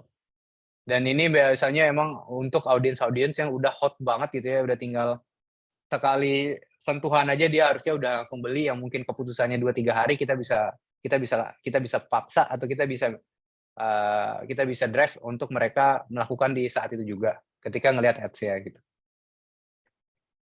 Nah, best practice conversion metrics result udah pasti cost per purchase, conversion rate, dan ROAS. Nah, ROAS ini yang kadang-kadang sangat wild gitu ya. Dari yang ada yang 2 juga udah happy, tapi ada yang 20 masih biasa aja gitu. Jadi emang balik lagi ke banyak banget yang mempengaruhi tentang si ROAS ini. Ada average order value, ada jumlah purchase-nya, ada jumlah spending budget-nya, dan segala macamnya. Itu sangat mempengaruhi turunan-turunan dari matriks ini kayak gitu. Gimana sih cara ngukurnya? Cost per purchase itu biasanya 10-30% dari AOV atau average order value misalnya. Conversion rate-nya biasanya 1-3% dari website, atau mungkin di marketplace bisa 3-5% gitu ya. Terus nanti ROAS-nya ya tadi ROAS tuh banyak banget variabelnya, tapi biasanya yang kita lihat itu ya kalau udah established nih, udah enak, biasanya brandnya yang udah punya product market fit dan turunannya, brandnya udah bagus, brandnya udah kuat gitu ya, udah punya loyal audience. Biasanya kalau dia udah on average 7, 8, 9, 10 atau bahkan belasan, naik turunnya tuh nggak akan jauh. Naik misalnya mungkin ketika campaign tertentu dia bisa naik banget, tapi ketika turun ya mungkin dia nggak se-drop itu, karena ya tadi mereka udah punya best practice-nya ibaratnya gitu. Tapi kalau ketika kita ngomongin new brand, biasanya itu tuh yang masih wild banget gitu ya, masih coba-coba, mungkin ya start dari 0, juga mungkin masih ada gitu ya. Atau bahkan yang langsung ketemu klik bagusnya juga ada gitu. Nah, nge-optimize conversion campaign gimana sih Mas gitu? Ini juga banyak yang suka nanyain nih. Kalau kita ngomongin di website, kita tentuin dulu matrix yang kita akan ukur tuh apa sih? Karena conversion event tuh ada banyak. To cart, purchase, leads, view content, dan segala macamnya. Dan beberapa yang lain gitu ya. Tapi ini yang biasa sering kita pakai gitu ya. Kalau nggak to cart, purchase, leads biasanya. Terus abis itu optimize juga berdasarkan customer journey. Customer journey itu yang tadi saya bilang. Kita kalau di website itu kan kita bisa membedah semuanya dengan lumayan mudah ya, dengan bantuan Google Analytics dan other third party data gitu ya. Kita bisa tahu customer journey kita itu berapa hari sih? 5 hari kah, 7 hari kah, 14 hari kah, 3 hari kah gitu ya. Ketika kita tahu customer journey kita dengan baik, kita juga bisa menentukan conversion event untuk masing-masing customer journey gitu ya, untuk masing-masing audience kayak gitu. Terus pastikan pixelnya juga udah terinstall dengan benar, semuanya udah hijau gitu ya, setting-settingannya. Terus dioptimas di konten, landing page, buying journey gitu ya. Dan ini dan ini biasanya jadi satu kesatuan gitu. Jadi harus align gitu dari kontennya, landing page-nya, sampai nanti buying journey-nya gitu.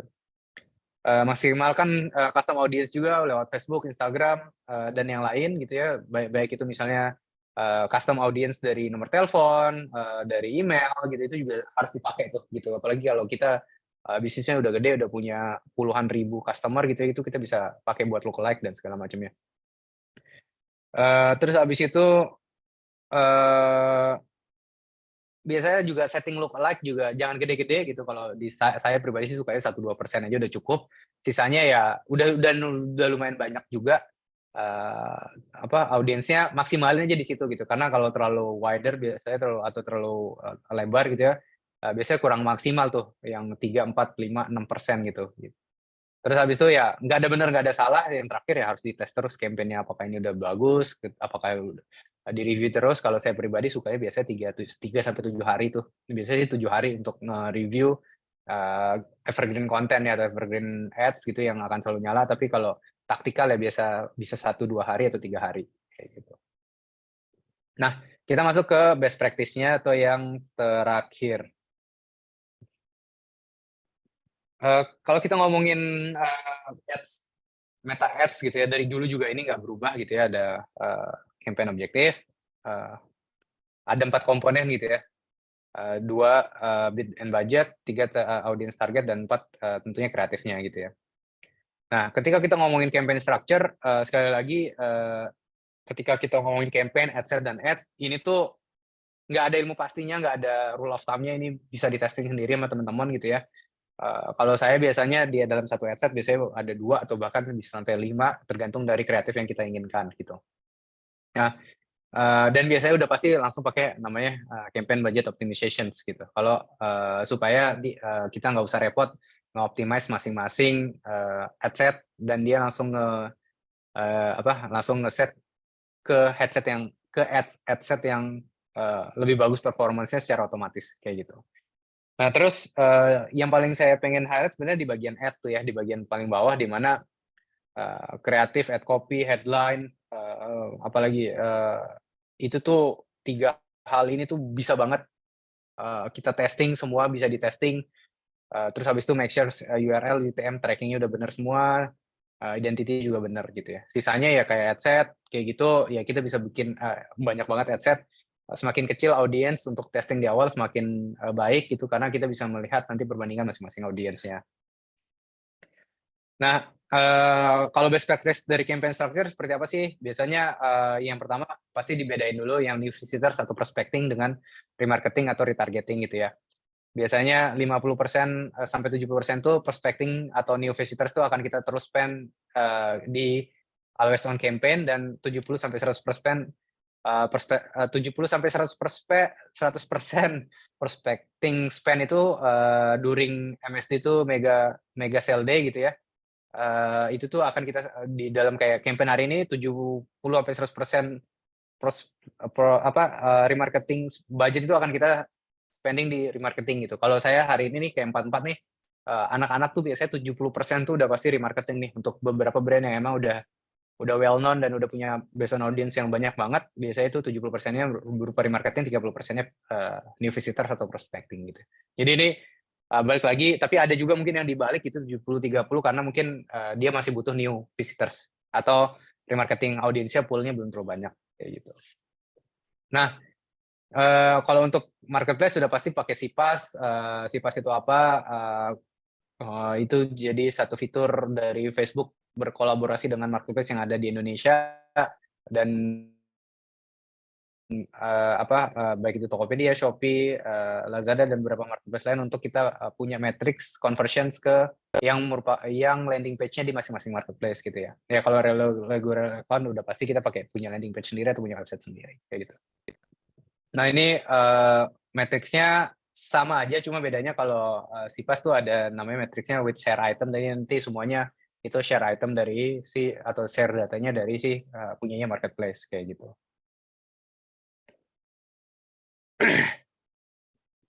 Nah, kayak gimana sih campaign structure-nya gitu ya. 37 kayak tadi saya bilang 30-70 atau di spend di always on, 70 sampai 100% spending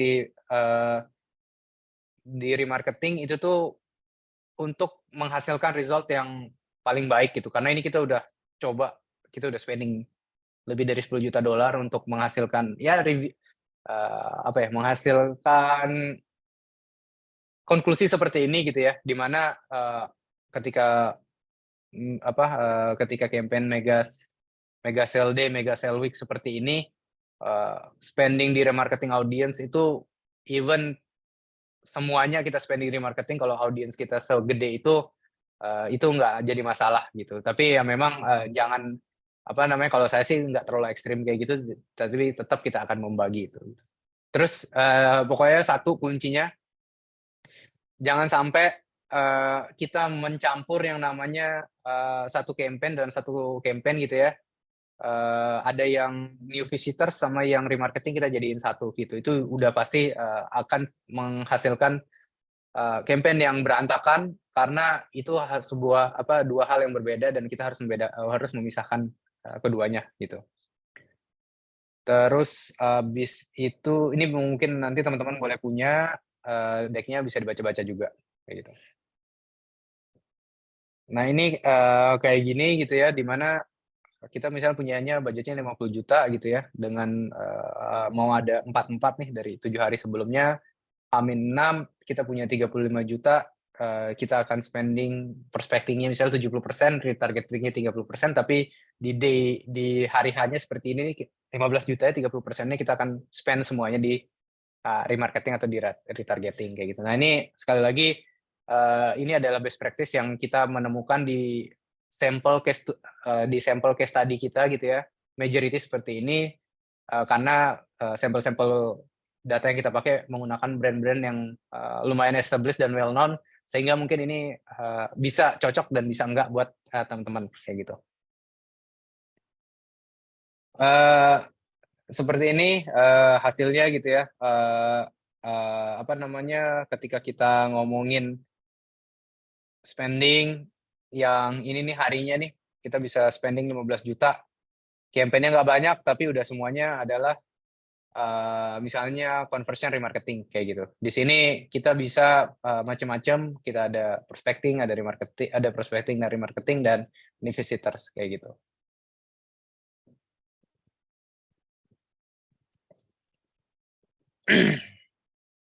Bentar ya, sedikit minum dulu, lumayan haus.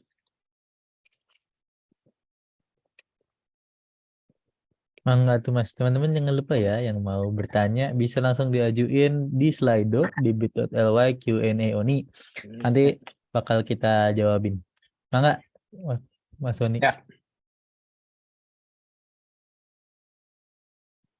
Oke, lanjut ya.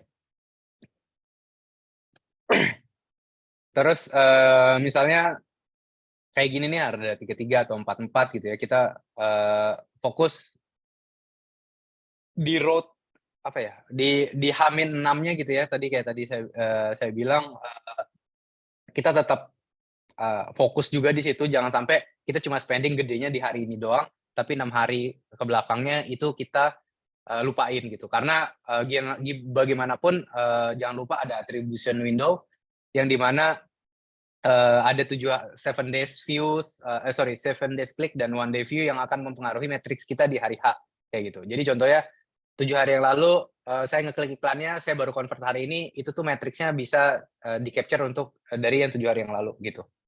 Nah, hal-hal yang seperti ini yang ngebuat kita sebenarnya nanti akan mendapatkan titik efisien gitu untuk semua campaign-campaign kita.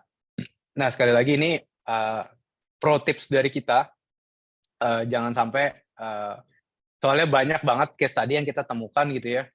Di hari H, oke, dia bisa spending 50 juta atau 100 juta satu hari gitu.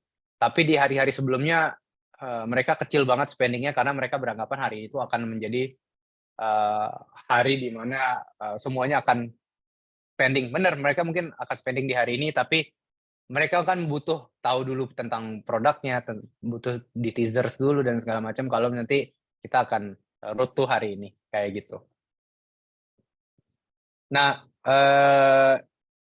seperti ini contohnya gitu ya.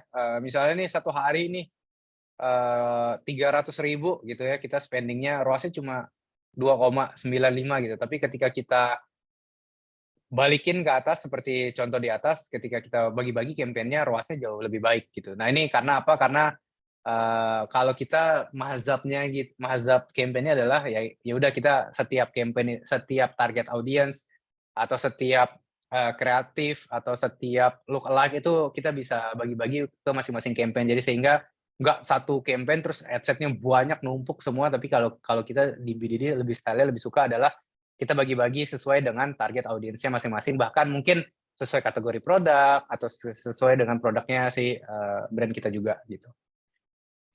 Nah ini juga yang tadi saya bilang, jangan lupa attribution Windows-nya pakai 7 days click or 1 day views gitu ya, yang emang biasa kita lihat, karena ini nanti akan mempengaruhi si ROAS-nya gitu ya. Dan ini udah default-nya sih seperti ini, jadi jangan berubah-ubah lah kayak gitu. Nah, sedikit tips dari saya, ini slide terakhir. Yang pertama, dari semua yang saya omongin ini ada 57 halaman nih hari ini, sebenarnya kuncinya cuma kunci utamanya satu, yaitu product market fit gitu ya. Terus kalau kita nggak punya yang namanya product market fit, tadi itu semua best practice, pro tips dan segala macam itu nggak akan kepake tuh sama kita gitu. Teman-teman nggak akan mau dikulik sampai gimana pun ads-nya kalau produknya aja belum nemu product market fit, itu menurut saya sedikit impossible gitu. Jadi emang kita harus kuat dulu nih dari sisi produknya kayak gitu.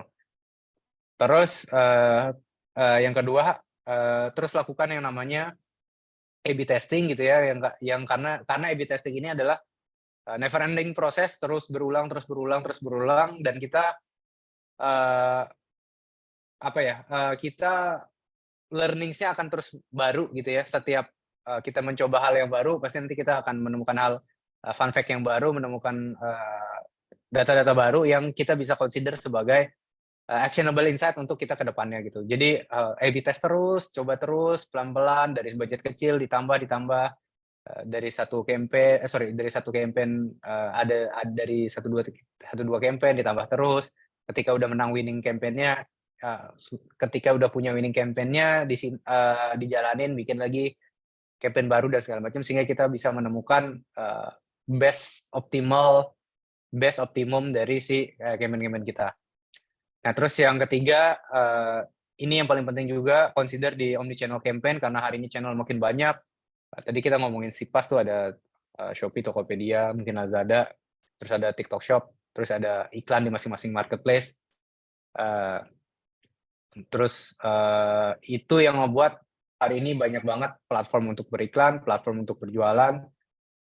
Semuanya butuh optimasi masing-masing, semua punya uniqueness masing-masing. Jadi point of view-nya mungkin nanti selalu omnichannel, gimana platform ini terhadap produk tertentu, apakah berbeda, apakah sama, apakah kontennya akan sama, kesukaannya, apakah copywriting-nya sama, apakah headline-nya harus sama dan segala macam. Banyak banget sebenarnya yang harus dites, banyak banget yang harus dilihat, sehingga kita harus cermat juga untuk tahu sebenarnya yang paling efisien dan efektif untuk campaign kita itu seperti apa. Sudah segitu aja. Terima kasih. Waktunya pas ya, sejam ya, Kang ya. Iya, parah, mantap juga Kang Oni. Saya manggilnya Mas ya, Mas Oni. Yes. Saya sangat yakin materi penuh daging tadi adalah disusun sedemikian sehingga pas 1 jam waktu webinar kita. Oke. Pas banget ya. Iya, parah, pas banget. Makasih banyak Mas Oni materinya. Saya mendapatkan banyak sekali insight sejujurnya. Tapi kita prioritaskan teman-teman yang sudah bertanya dulu. Sepertinya buat Mas Oni monggo istirahat dulu sebentar. Saya sama panitia coba run through beberapa ya. Kita coba pilihin beberapa dulu. Adapun nanti kalau ada pertanyaan-pertanyaan yang belum kepilih, terus penasaran tetap mau cari jawabannya, bisa lanjut ditanyain di komunitas Belajar Everpro, yaitu di Telegram. Teman-teman bisa langsung klik link yang ada di chat meeting ini. Oke, ini kita pilihin beberapa pertanyaan berdasarkan kira-kira yang paling banyak relate gitu ya, yang paling banyak ngambil benefit juga dari pertanyaan yang sama gitu ya Kang ya. Eh, Pertama nih dari Anonymous. Eh, Berhubung kita sudah masuk di Ramadan, yang mau kita sambut kan ini ada persiapan pasca Ramadan ya. Eh, karena ada tren setelah Ramadan itu penjualan mulai turun, soalnya pasarnya udah sangat konsumtif di Ramadan dan Idul Fitri. Kira-kira persiapan pasca Ramadan nih baiknya gimana ya Mas? Mas Oni masih ke mute, Bun. Oh, Sip, ini di Slido ya? betul. Yang paling atas ya? Yang populer ya? Ya, Ya, baca boleh. sendiri aja, Kang. Oh, boleh. Ramadan. Soalnya ada tren selama Ramadan jualan mulai turun ke Ramadan. Nah, ini yang sebenarnya yang kita khawatirkan juga ya, terutama buat teman-teman yang bisa kita bilang mungkin jualan komoditi gitu ya. Fashion mungkin salah satu komoditas lah kita bilangnya hari ini. Mungkin ketika semua orang berjualan hal yang sama dan akhirnya punya apa ya? Nggak punya add value yang berbeda gitu ya, karena add value ini sangat penting untuk ya apa mempertajam brand kita atau mempertajam produk kita di market sehingga kita bisa dipilih oleh audiens gitu. Ketika kita ngomongin pasca Ramadan soalnya ada tren yang mulai turun gitu ya. Kalau menurut saya udah mulai dipikirin produk baru juga, salah satu produk yang baru yang dimana mungkin produknya masih sama atau produknya masih mirip tapi kita punya sesuatu yang lebih tadi. Balik lagi nggak perlu berbeda tapi punya add value aja gitu. Ketika kita ngomongin misalnya kita jualan saya tuh apa ya? Mungkin di market kita terkadang memang masih belum banyak yang percaya tentang cerita gitu ya, tentang campaign, tapi yakinlah dengan kita mengedukasi market, mengedukasi dari add value yang kita punya, market lama dan cara kita membawakannya itu sangat penting untuk menambahkan add value tadi sehingga audiens itu tahu bedanya kita dan produk sebelah itu apa gitu. Kita punya banyak banget kok yang jualan saya tuh baru banget kemarin nonton podcast. Mungkin teman-teman di sini saya bisa sharing inspiring banget nih. Saya share ya ininya ya link podcastnya. Boleh, boleh Uh, Mas. jadi ini kita ngomongin ini persis banget nih persis banget pertanyaannya tuh relate banget sama yang ditanyain hari ini gitu. Jadi sebentar kok beda. Oh sorry. Sebentar. Jadi saya nonton podcast nama brandnya di Amerika namanya True Classic. True Classic ini jualan apa? Jualan kaos polos. Yang dimana nggak usah di Amerika, dari Indonesia aja kayaknya udah sebanyak itu gitu ya.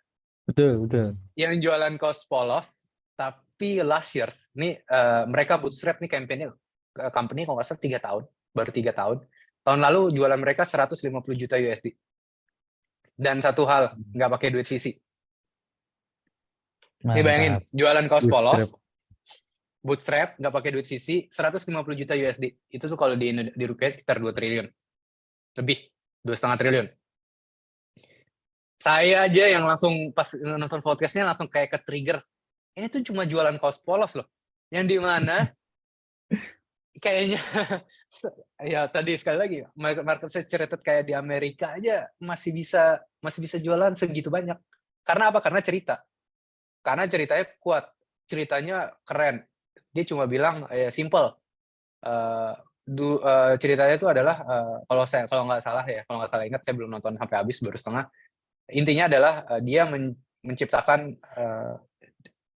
kita terlihat keren pakai kaosnya karena cowok di Amerika tuh biasanya pengen kaos yang agak ketat lengannya gitu, tapi bagian perutnya tuh agak loose, agak gede, tapi bagian dadanya agak ketat. Jadi mereka tuh pengen terlihat tidak gendut lah, ibaratnya seperti itu, dan itu yang dikampanyinkan oleh mereka gitu.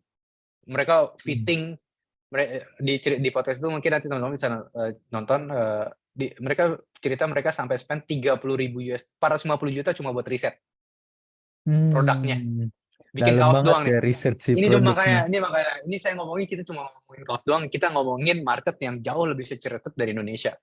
Tapi bisa dibuktikan itu kayak saya aja ngerasa kayak kita lagi tampar nih gitu ya sama ada lo yang masih jualan kaos polos dan bisa nge-break marketnya, dan yang kita bilang, alah udahlah ngapain jualan kaos, kayaknya udah nggak ada features-nya gitu dan segala macam gitu ya. Tapi ada kok yang berhasil gitu, walaupun mungkin nggak bisa di-compare, tapi maksudnya semangatnya dan caranya mungkin bisa ditiru nih sama teman-teman gitu. By the way, link-nya udah saya kirim di link komen ya. Hopefully membantu, jadi saya nggak Oh usah iya. jelasin karena saya maksudnya ya itu dari saya, tapi adalah ketika ya setuju banget ketika market lagi rame seperti ini dan semua menjual yang sama, ya kita butuh add value sih. Kalau nggak punya value mah agak susah. Lama-lama kita akan jadi komoditas. Cuma menang diskon, apalagi menang promo, nggak ada yang beda gitu. Dan itu game yang sangat berbahaya karena itu kolesterol tinggi lah itu mah. Kolesterol tinggi. Sip, makasih banyak Kak Oni, Mas Oni jawabannya ya. Buat teman-teman yang kurang relate tadi, bootstrap itu maksudnya perusahaan-perusahaan yang tumbuh sendiri tanpa ada suntikan dana dari venture capital ya. Jadi Yes gitu. dia berhasil invest di hal yang tepat gitu, riset yang baik, tentuin add value-nya, terus alhamdulillah lah tadi berhasil nerobos saturated market di luar sana. Oke, lanjut kita Mas ke pertanyaan selanjutnya. Ini sebenarnya mau ke pertanyaan kedua soal teknik iklan konversi, cuman mungkin biar menyamakan suhu, saya pilih yang metrik dulu kali ya Kak. Ada pertanyaan soal metrik ROAS yang ketiga Kak, Mas Oni. Bentar. Metric ROAS oke. Metric ROAS itu sebenarnya ada banyak. Kalau metric ROAS yang ada di mana namanya di Ads Manager, udah pasti mereka punya metriknya sendiri, yaitu budget, cost per purchase dibagi jumlah purchase. Kok jadi bingung? Jumlah spending dibagi jumlah purchase, nanti kelihatan berapa kali lipatnya, seperti itu, kurang lebih kayak gitu. Tapi sebenarnya teman-teman juga bisa bikin metrik sendiri. Biasanya itu kalau saya biasa nyebutnya CPR, cost per revenue gitu ya. Jadi berapa marketing budget yang kita keluarin untuk kita menghasilkan X revenue gitu. Jadi misalnya kita spend 10 juta, revenue 100 juta, ya berarti 10% gitu. Nah itu yang harus dijaga, rasio-rasio ini aja sih yang sebenarnya harus dijaga secara global gitu ya. Misalnya sales kita 500 juta, ya kita mau spend berapa di 15%, berarti di 75 juta sebulan maksimal untuk spending marketing. Kurang nggak apa-apa, kurang alhamdulillah, lebih jangan gitu. Karena kan di balik itu kan masih ada komponen-komponen cost lain ya gitu ya, ada gross profit, ada gross profit, ada salary dan segala macam, operational cost dan segala macam yang harus dihitung juga gitu. Tapi kalau saran saya sih, kalau misalnya marginnya tebal, ya mungkin bisa dilebihin, misalnya kayak 15-20% bahkan gitu ya. Atau bisa di loss aja selama revenue naik, dilepas aja gitu persentasenya. Pokoknya revenue naik, nominalnya dilepas tapi persentasenya yang dijaga gitu. Dan ada beberapa brand-brand yang tutup mata sama ROAS yang ada di Ads Manager. Jadi mereka benar-benar ngukur dari top line aja. Oke nih, revenue kita hari ini 1 miliar sebulan. Spending marketing kita 80 juta. Oke deh, bulan depan kita spending 150 juta ya. Kita berharap dari 150 juta nanti ada kenaikan. Begitu naik ya nanti mereka akan terus spend gitu. Kayak gitu sih. Tapi balik lagi, ini cara mengukurnya gimana? Kalau kita sebagai advertiser kan, matrix ROAS adalah matrix yang sangat penting untuk kita menentukan campaign ini berhasil atau enggak, bagus atau enggak, menghasilkan purchase atau enggak gitu. Tapi kalau cost per revenue adalah matrix dasar yang dimana company yang punya, dan biasanya company yang menentukan untuk pembajetan di next quarter biasanya atau next month-nya seperti apa gitu. Baik. Semoga menjawab. Sip. Berarti ini ya harusnya omset bagi ad spend ya, Mas Sony. Betul. Oke. Sip. Satu lagi nih, ada pertanyaan soal metrik sebelum kita bahas yang tadi. Yes. Yang ini pertanyaannya metrik purchase. Biasanya tuh yang dipakai pembelian atau orang order aja gitu atau ngisi form. Nah ini juga kalau di website tuh banyak banget, bias banget tuh. Karena kadang-kadang dia udah ngorder tapi nggak transfer. Itu kalau di website tuh kendalanya kayak gitu tuh. Tapi kalau di marketplace harusnya jauh lebih ini ya, lebih enak ya, karena kan semuanya diukur sama mereka gitu. Mereka punya metrik sendiri gitu. Tapi kalau tadi sekali lagi balik lagi, kita mau asumsinya apa purchase itu apa gitu. Apakah ngisi form beres gitu, atau order atau sampai purchase gitu. Tinggal nanti kita sampai transfer gitu. Nah, mungkin nanti yang harus diingat adalah penempatan pixelnya aja mau di mana gitu. Apakah mau di-trigger di akhir setelah dia bayar, apakah mau di-trigger pas dia order, atau pas dia ngisi form leads misalnya kayak gitu. Jadi di kita bisa pinky page menentukan, gitu ya. betul. Itu kan Hmm. teknis ya, nanti mau naruh pixelnya di mana. Tapi jadi kita bisa ngebayangin namanya cost per acquisition-nya nanti yang paling benar tuh kayak gimana sih gitu. Atau ya tadi cost per purchase-nya kayak gimana gitu. Sip, makasih banyak Mas Sony gitu ya teman-teman Sobat Everpro, semoga menjawab. Kita masuk ke teknik iklan sedikit Mas Sony. Banyak yang penasaran kayak teknik iklan konversi supaya CPR murah nih gimana ya kira-kira? Sorry, pertanyaan nomor 2. 2. Ternyata cost per revenue. Aduh, gimana?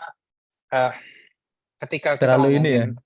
ngomongin, ini terlalu subjektif soalnya. Nanti kalau gini, iklan agar CPR murah gimana? Itu biasanya kuncinya ada di produknya. Balik lagi, ketika produknya lagi hot stuff gitu ya, itu tutup mata aja, nggak usah diapa-apain, ads-nya tinggal setting, itu tuh CPR-nya pasti murah gitu, karena ya tadi produknya bagus gitu. Atau produknya lagi hot hand gitu ya. Soalnya sekali lagi, Indonesia itu, market kita itu sangat di-drive yang namanya sama trends. Market kita tuh benar-benar di-drive oleh trends. Jadi begitu trendsnya apa, mereka ngikut, nanti trendsnya berubah, mungkin mereka juga cepat banget berubah. Nah, itu yang harus dijaga sama teman-teman gitu ya. Kalau lagi dapat anginnya ya terus justru jangan stop. Justru itu kita harus khawatir gitu. Next-nya nih apa lagi gitu. Untuk keadaannya dijaga seperti ini. Jangan sampai keadaannya kita udah terlena dengan keadaan yang hari ini dan kita udah puas, ternyata besok tiba-tiba keadaannya berubah, kita nggak persiapan punya another tadi product market fit gitu. Jadi sebenarnya CPR itu akan tergantung oleh campaign, oleh produknya gitu ya. Tapi kalau tadi mau ditanya teknik iklan konversinya CPR-nya murah gimana? Nyalain remarketing aja udah pasti murah. Ya biasanya gitu ya, remarketing Iya, udah nyalain bakal jadi remarketing aja. jauh lebih murah. Betul. Tapi kan pertanyaannya sampai kapan gitu? Karena remarketing juga pool audiensnya juga terbatas. Misalnya berapa sih audiens kita 30 hari misalnya gitu ya, yang 30 hari add to cart atau 30 hari views atau 30 hari view konten atau apapun itu ya itu terbatas gitu. Ya tapi kalau ditanya short term-nya, kalau bertanya kayak kita biasa gitu, ini on average ada beberapa klien yang kurang paham, yang suka nanyain kita adalah, kok ROAS kita setelah dipegang BDD turun ya gitu. Bentar, ROAS-nya dari sisi mana dulu? Apakah dari average atau dari masing-masing campaign? Kalau dari average, mungkin iya, karena mungkin kita jadi di saat itu mereka lagi nggak ada spending campaign apa-apa, 70% budgetnya kita spending di visitors misalnya. Tapi kalau mereka mau kita rubah dengan sedemikian rupa dengan secepat itu, ya tinggal rubah aja komposisinya. Jadi dibalik 70% remarketing, 30% yang di visitors, udah pasti ROAS on average-nya pasti akan naik gitu. Ini sih. Ya, makasih banyak Mas Sony. Ini mungkin ada satu pertanyaan follow up yang konteksnya mirip ya. Yang kelima nih Mas Sony. Lalu 1, 2, 3. Saya cuma pakai visit IG yang ini ya. Nah, Yoi. Oke. Nah, sebenarnya pakai visit IG buat buat jadi brand awareness gitu ya, nggak ada salahnya juga. Kan toh juga visit IG bisa di remarketing sampai 180 hari. Tapi memang visit IG ini kelemahannya adalah matriksnya nggak banyak yang bisa kita cek gitu. Jadi ya udah sekedar gitu doang gitu. Ya udah visit berapa reach impressions, nanti kita bisa remarketing, udah gitu, just it gitu. Kita nggak bisa tambah-tambah lagi gitu. Beda sama misalnya mungkin kita nggak tahu cost per follow-nya berapa misalnya gitu ya. Kalau di TikTok kan ada tuh cost per follow per masing-masing campaign, new followers, cost per follow-nya berapa segala macam. Jadi lengkap tuh matriksnya. Nah kalau kayak gitu di IG ada aja kayak gitu tuh enak tuh. Oh ternyata campaign kita yang kemarin bagus nih dari sisi cost per follow-nya gitu. Jadi ya udah kita lanjutin gitu. Dan nanti biasanya dari situ bisa kita remarketing untuk mereka beli dan segala macam. Tapi saya setuju tuh, ada beberapa yang antik banget dan unik banget ketika dia cuma jalanin boost post IG gitu ya atau visit IG, nanti salesnya naik sendiri gitu. Itu juga ada, tapi memang begitu jalanin purchase-nya jelek gitu. Dan itu ya biasanya ya tadi remarketingnya doang yang bagus, pas ngeliatin visitorsnya dia juga kayak ngerasa, oh ya udah kalau kayak gitu saya mending jalanin visit IG aja, habis itu langsung remarketing misalnya. Itu juga bisa gitu. Sip, makasih banyak Mas Ani buat jawabannya, buat ya nggak apa-apa gitu ya. Jadi sebenarnya strategi yang udah diterapin sekarang, dan kalau mau explore yang lain, monggo. Bentar, kita ke pertanyaan selanjutnya. Ini dari Mas Bayu yang memberikan nama, kayaknya menarik kita jawab biar bisa di follow up. Metode ngiklan di FB yang paling direkomendasikan Meta itu sekarang yang paling efektif apa ya, Mas? Nah, ini susah dijawab ya nih, karena kalau direkomendasikan balik ke kebutuhan masing-masing gitu ya. Karena kalau misalnya kalau kita punya aplikasi kayak Everpro ya, kayak install misalnya. Kalau saya misalnya seller Shopee ya berarti si pas gitu. Atau saya punya lead, saya nyari di BDD misalnya nyari calon klien baru pakai lead gen, pakai leads. Saya mau jalanin running campaign website ya berarti ya conversion website gitu. Jadi ya balik lagi sesuai kebutuhannya gitu. Karena nggak ada yang direkomendasi, maksudnya nggak ada yang spesifik gitu ya yang harus dipakai gitu. Tapi memang kalau dari saya pribadi yang suka kita highlight adalah kan nih Facebook itu kan Facebook Meta Family itu kan lumayan banyak ya platformnya kayak Facebook dan Instagram. Itu yang main lah gitu ya. Nah mungkin yang wajib dicek adalah apakah persona audience kita ada di Facebook, ada di Instagram, atau ada di dua-duanya. Jangan sampai kita salah spending aja gitu. Karena sometimes persona kita ada di Instagram, audience kita ada di Instagram, tapi kita jalan campaign Facebook juga. Terus karena campaign Facebooknya, karena jumlah audience Facebooknya jauh lebih besar daripada Instagram, kadang-kadang terspend lebih banyak di Facebook gitu. Nah itu kan agak ini ya, jadi agak berbeda gitu dengan maksud dan tujuan kita di awal gitu. Jadi market research juga udah penting juga tuh untuk tahu sebenarnya target market kita di mana gitu. Untuk menentukan platform yang kita pakai. Gitu. Supaya tadi ya balik lagi ya, bisa product market fit apa enggak gitu ya. Jangan sampai salah sasaran. Betul. Isi, mantap. Oke, lanjut ke pertanyaan selanjutnya. Ini Kak Bayu mau ada tanggapan? Mumpung ada namanya nih. Iseng nih yang ada namanya. Bayu ada nggak nih?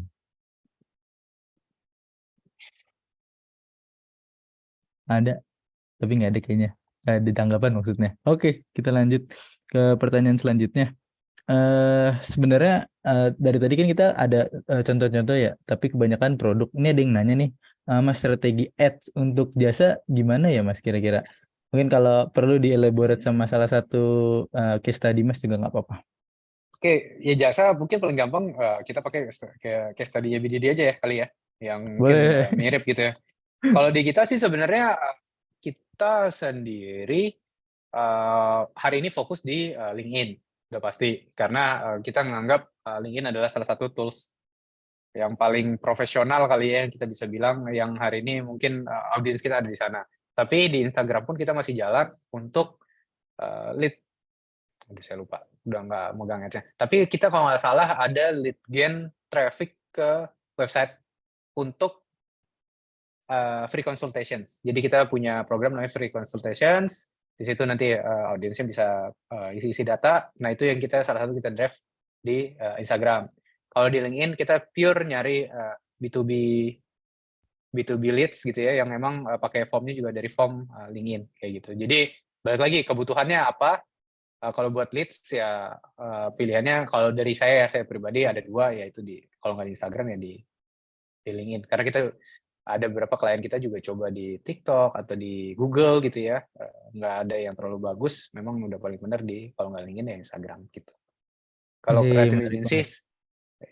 creative agencies sebenarnya apa dulu ini yang pengen lihat kalau mau build brand awareness, mungkin upload 1-2 sampel konten yang viral atau yang bagusnya gitu ya, yang emang menarik. Terus habis itu nanti harus dicek di situ oke atau enggak misalnya gitu. di boost misalnya gitu ya, ini mau dibikin konten kayak gini nggak gitu, terus itu ya kontak ke creative agency ya misalnya kayak gitu, atau cerita dulu panjang tentang kenapa bikin konten kayak gini, ada risetnya segala macam untuk nge-build, oh ternyata seru juga ya kalau agency ini bikin konten dan segala macam, mungkin itu juga bisa gitu. Sekalian apa ngasih tahu apa effort yang dikeluarin lah ya sama si Betul. media jasanya. Ya. Makasih banyak Mas Oni jawabannya. Masih ada waktu nggak ya? Oh, kita masih ada 10 menit. Mungkin dua pertanyaan lagi kali ya, Mas. Eh, saya bacain aja ini ada satu pilihan panitia. Berapa banyak ad kreatif atau konten yang harus kita siapin untuk campaign 2 minggu menuju Lebaran? Nah, mumpung kita sedang di posisi tersebut, Nah, gimana kira-kira Mas? oke. Apa namanya? Sebentar. Balik ke mungkin budgetnya ya. Budget kita punya budget berapa? Mungkin gitu. Kalau misalnya budgetnya adalah stay ratusan juta, mungkin kita harus punya banyak gitu. Tapi kalau budget kita masih belasan juta atau puluhan juta ya kita diproporsionalkan saja gitu. Tapi gini, numbers-nya mungkin saya nggak bisa jawab exact numbers-nya, tapi kita coba breakdown by campaign-nya gitu ya. Misalnya kita punya campaign brand awareness, kita punya campaign traffic, sama kita punya conversion sama remarketing, misalnya gitu. Itu ada 4. Nah dari 4 ini nanti kita turun lagi, ada yang static image, ada yang video misalnya gitu. Terus nanti dari static image mungkin ada yang single, ada yang carousel. Itu dia udah banyak tuh turun-turunnya gitu aja. Tapi nanti balik lagi sebenarnya ada historical brands yang lumayan sudah terlihat biasanya kalau udah spending. Jadi udah tahu, oh audiens gue mah sukanya kalau remarketing mah statik, satu gambar gitu ya. Kalau di conversion itu biasanya video gitu, ya udah tinggal fokus sama itu aja gitu. Sisanya ya mau boleh coba-coba aja, tapi dikit lah. Tapi fokus sama yang udah tahu aja gitu. Dan hari ini campaign-campaign yang apa namanya campaign-campaign video kan jauh lebih bagus, tapi pengalaman kita di conversion itu video itu jangan terlalu panjang gitu, karena ya udah kita udah mau, terutama di remarketing ya, conversion marketing kita udah mau nge-acquisitions dia dengan cepat itu udah langsung, apalagi lagi promo gitu ya udah langsung straight to the point aja, nggak perlu panjang gitu, nggak perlu diceritain lagi segala macam gitu. Tapi ya gitu ya, tadi dari campaign ada funnel, dari funnel diturunin ke strategic konten, dari konten nanti misalnya banyak banget yang bisa di A/B testing kayak produknya, misalnya ada produk baru atau mau pakai best seller, itu aja udah beda tuh kontennya, ya kan? Jadi banyak banget yang harus di testing. Jadi balik lagi ke budgetnya. Kalau emang budgetnya banyak banget ya harus banyak gitu, karena udah harus testing. Tapi kalau budgetnya terbatas, memang ya fokus sama yang winning campaign aja gitu. Dan itu nanti walaupun budgetnya gede juga mungkin bisa di breakdown ya, mana yang evergreen content atau evergreen yang emang konten yang emang udah pasti bagus gitu, dan konten yang coba-coba gitu. I see. Butuh konteks lebih panjang kayaknya kalau mau dapat jawaban langsung dari Mas Oni nih, Yes, berapa gitu betul. ya. Karena Oke. jarang hitung juga sih sebenarnya gitu, buat berapanya gitu. Masih banyak faktornya ya, dan teman-teman Betul. perlu buat ngeplan lebih spesifik gitu ya, buat apa yang mau dilakuin, lihat dari campaignnya, lihat dari budgetnya apalagi gitu ya. Sip, makasih banyak Mas Oni buat insight-nya. Ada satu lagi kayaknya tuh, sampai 2 lagi. Karena ternyata Mas Oni jawabannya lumayan straight, terus cepet gitu ya. Jadi Yes. kita kasih chance lagi. Ada ini yang nanya, cukup basic tapi kayaknya jangan-jangan banyak yang belum tahu. Mas Oni, gimana sih biar bisa pakai fitur CPAS Ads? Ada tips Oke. cepetnya nggak? Sebenarnya kalau Shopee, seingat saya itu open for all. Jadi kalau nggak salah bisa menemukan satu halaman di Shopee Help-nya, tulis saja Sipas, nanti dia ada satu form, ada Google Form gitu buat yang kita isi, nama brandnya, account ID. Kita ada beberapa hal yang kita harus share juga ke Shopee dan segala macam. Nanti habis itu prosesnya 7-14 hari. Nah, yang berbeda tuh, dan itu semua tipe seller bisa ya, mulai dari Star Seller, Star Plus, Official, dan segala macam. Nah, yang berbeda adalah di Tokopedia. Tokopedia itu setahu saya yang bisa pakai fitur Sipas itu hanya di Official Store. Dan itu nge-request-nya udah ada di backend-nya Tokopedia.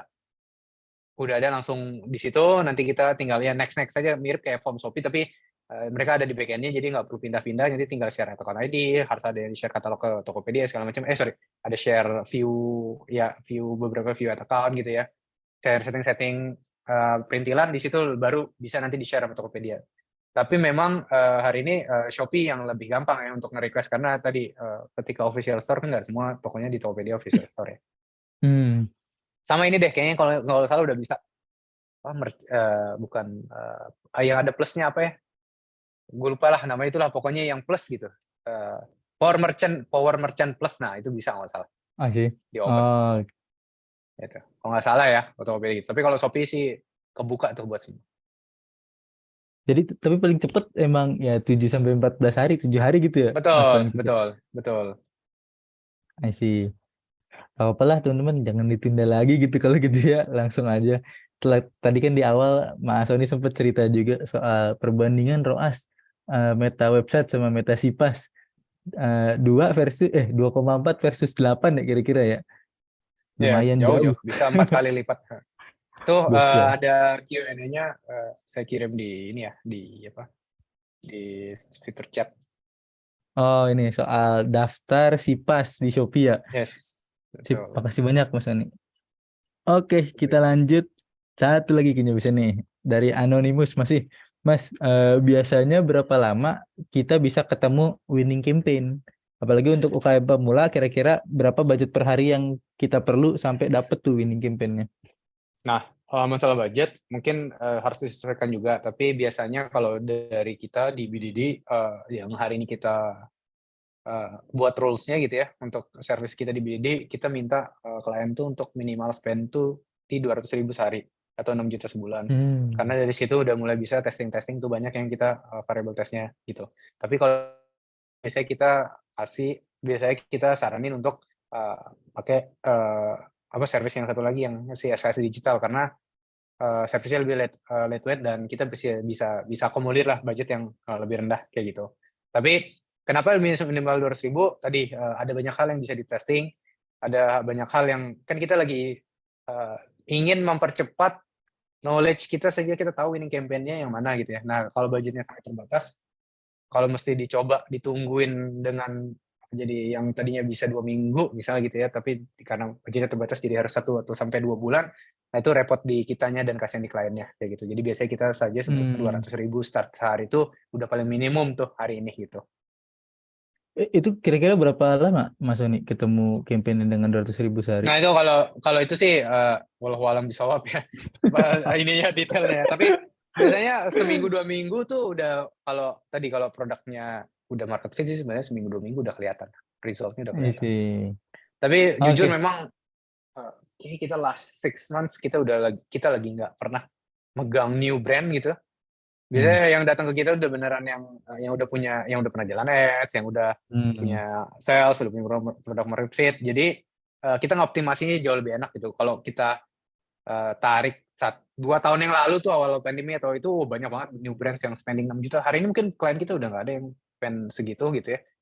Mungkin masih ada tapi nggak banyak gitu populasinya. Tapi yang journey yang dari 6 juta sekarang mungkin spending 200 juta juga lumayan banyak gitu, karena ya tadi mereka bisa menemukan winning produknya dan akhirnya ya udah ketemu nih campaign itu seperti apa bagusnya gitu.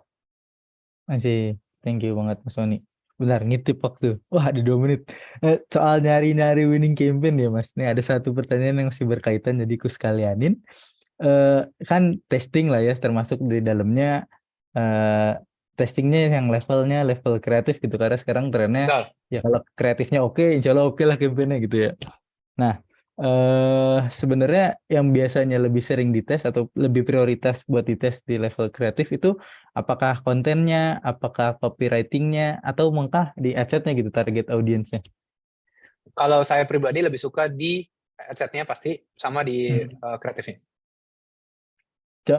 Contohnya gimana tuh Mas? Jadi kalau kita mau testing biasanya adset-nya interest based.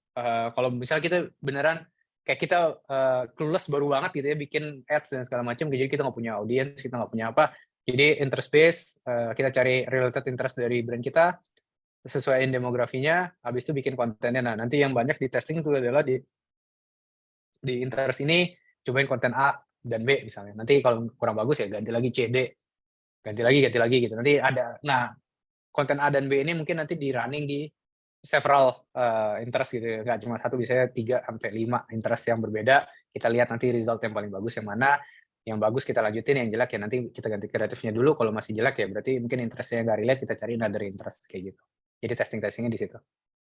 I see. Jadi tetap aja sebenarnya mendingan semuanya dites gitu ya. Betul, tapi memang kalau budget terbatas dari adset, interest base dan kreatif itu udah cukup. I see. Oke. Itu masih Thank you ya banget. itu udah cukup, udah cukup banget lah kayak gitu. Siap. Oke, kalau gitu Mas Oni, kita kayaknya sudah sampai di penghujung. Kita harus berhati-hati karena besok masih hari sahur buat teman-teman yang puasa.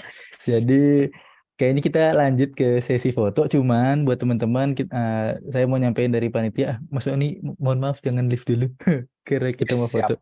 Sambil nyalain kameranya satu persatu, kita mau minta tolong dari panitia untuk feedback dari teman-teman sekalian ya. Karena apa? Karena maunya sih kita bisa menyediakan yang makin baik lagi buat teman-teman supaya Sobat Everpro ini bisa makin jago lah jualannya, jualan online-nya, bisnisnya makin berkembang. Pokoknya sejahtera. Amin. Oke. Sambil saya tunggu ya, nanti minta tolong sama tim panitia juga untuk ngefotoinnya. Saya bakal jadi yang hitung. Supaya lebih cepat, saya hitung dari sekarang. Oh iya, feedbacknya masih menunggu bentar. Feedback formnya teman-teman panitia boleh ditaruh di kolom chat.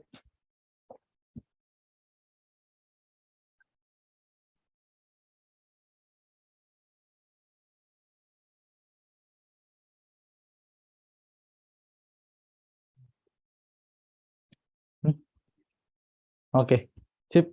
Kalau gitu, nah itu dia. Bisa diambil ya di kolom chat.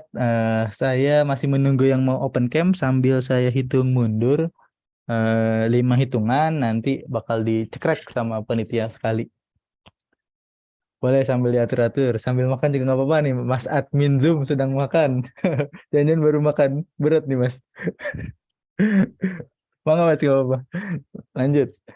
Oke, saya hitung ya. 5, 4, 3, 2, 1. Cheese. Sip. Sekali lagi itu kan masih ada Mbak Meli menyusul. Saya hitung lagi ya. Oh ya betul ya teman-teman. Materi PPT yang hari ini insya Allah bisa teman-teman dapetin di form feedbacknya. Jadi mangga dibuka form feedbacknya, diisi terus ambil materinya. Saya hitung lagi ya, sekali lagi ya. Sekarang 3 hitungan aja. 3, 2, 1. Cheese. Oke, sip. Kalau gitu sekian dulu. Makasih banyak teman-teman, terutama Mas Oni atas waktunya dan materinya. Banyak banget yang saya dapetin hari ini. Saya juga yakin teman-teman Sobat Everpro banyak yang didapetin hari ini. Oke, Mas Oni, teman-teman Everpro, insya Allah kita bakal jumpa lagi di kesempatan webinar selanjutnya. Tapi karena kepotong Lebaran, mungkin kita bakal ketemu laginya di bulan depan kali ya. Di bulan, sekarang April, Mei. Insya Allah di awal bulan Mei kita bakal ketemu lagi dengan materi yang nggak kaleng-kaleng juga tentunya. Jadi bisa banget disampaikan mau materi apa lewat form feedback yang tadi dibagiin. Sama satu lagi, jangan lupa buat join grup Telegram Everpro, komunitas belajar Everpro, supaya nggak ketinggalan informasi soal webinar-webinar yang serupa. Barangkali saya dan panitia punya salah-salah di hari ini, kami mohon maaf, dan terima kasih banyak sekali lagi atas waktu dan antusiasmenya. See you again next month, insya Allah. Terima kasih semua. Assalamualaikum. Waalaikumsalam warahmatullahi wabarakatuh. Makasih juga Mas Ani.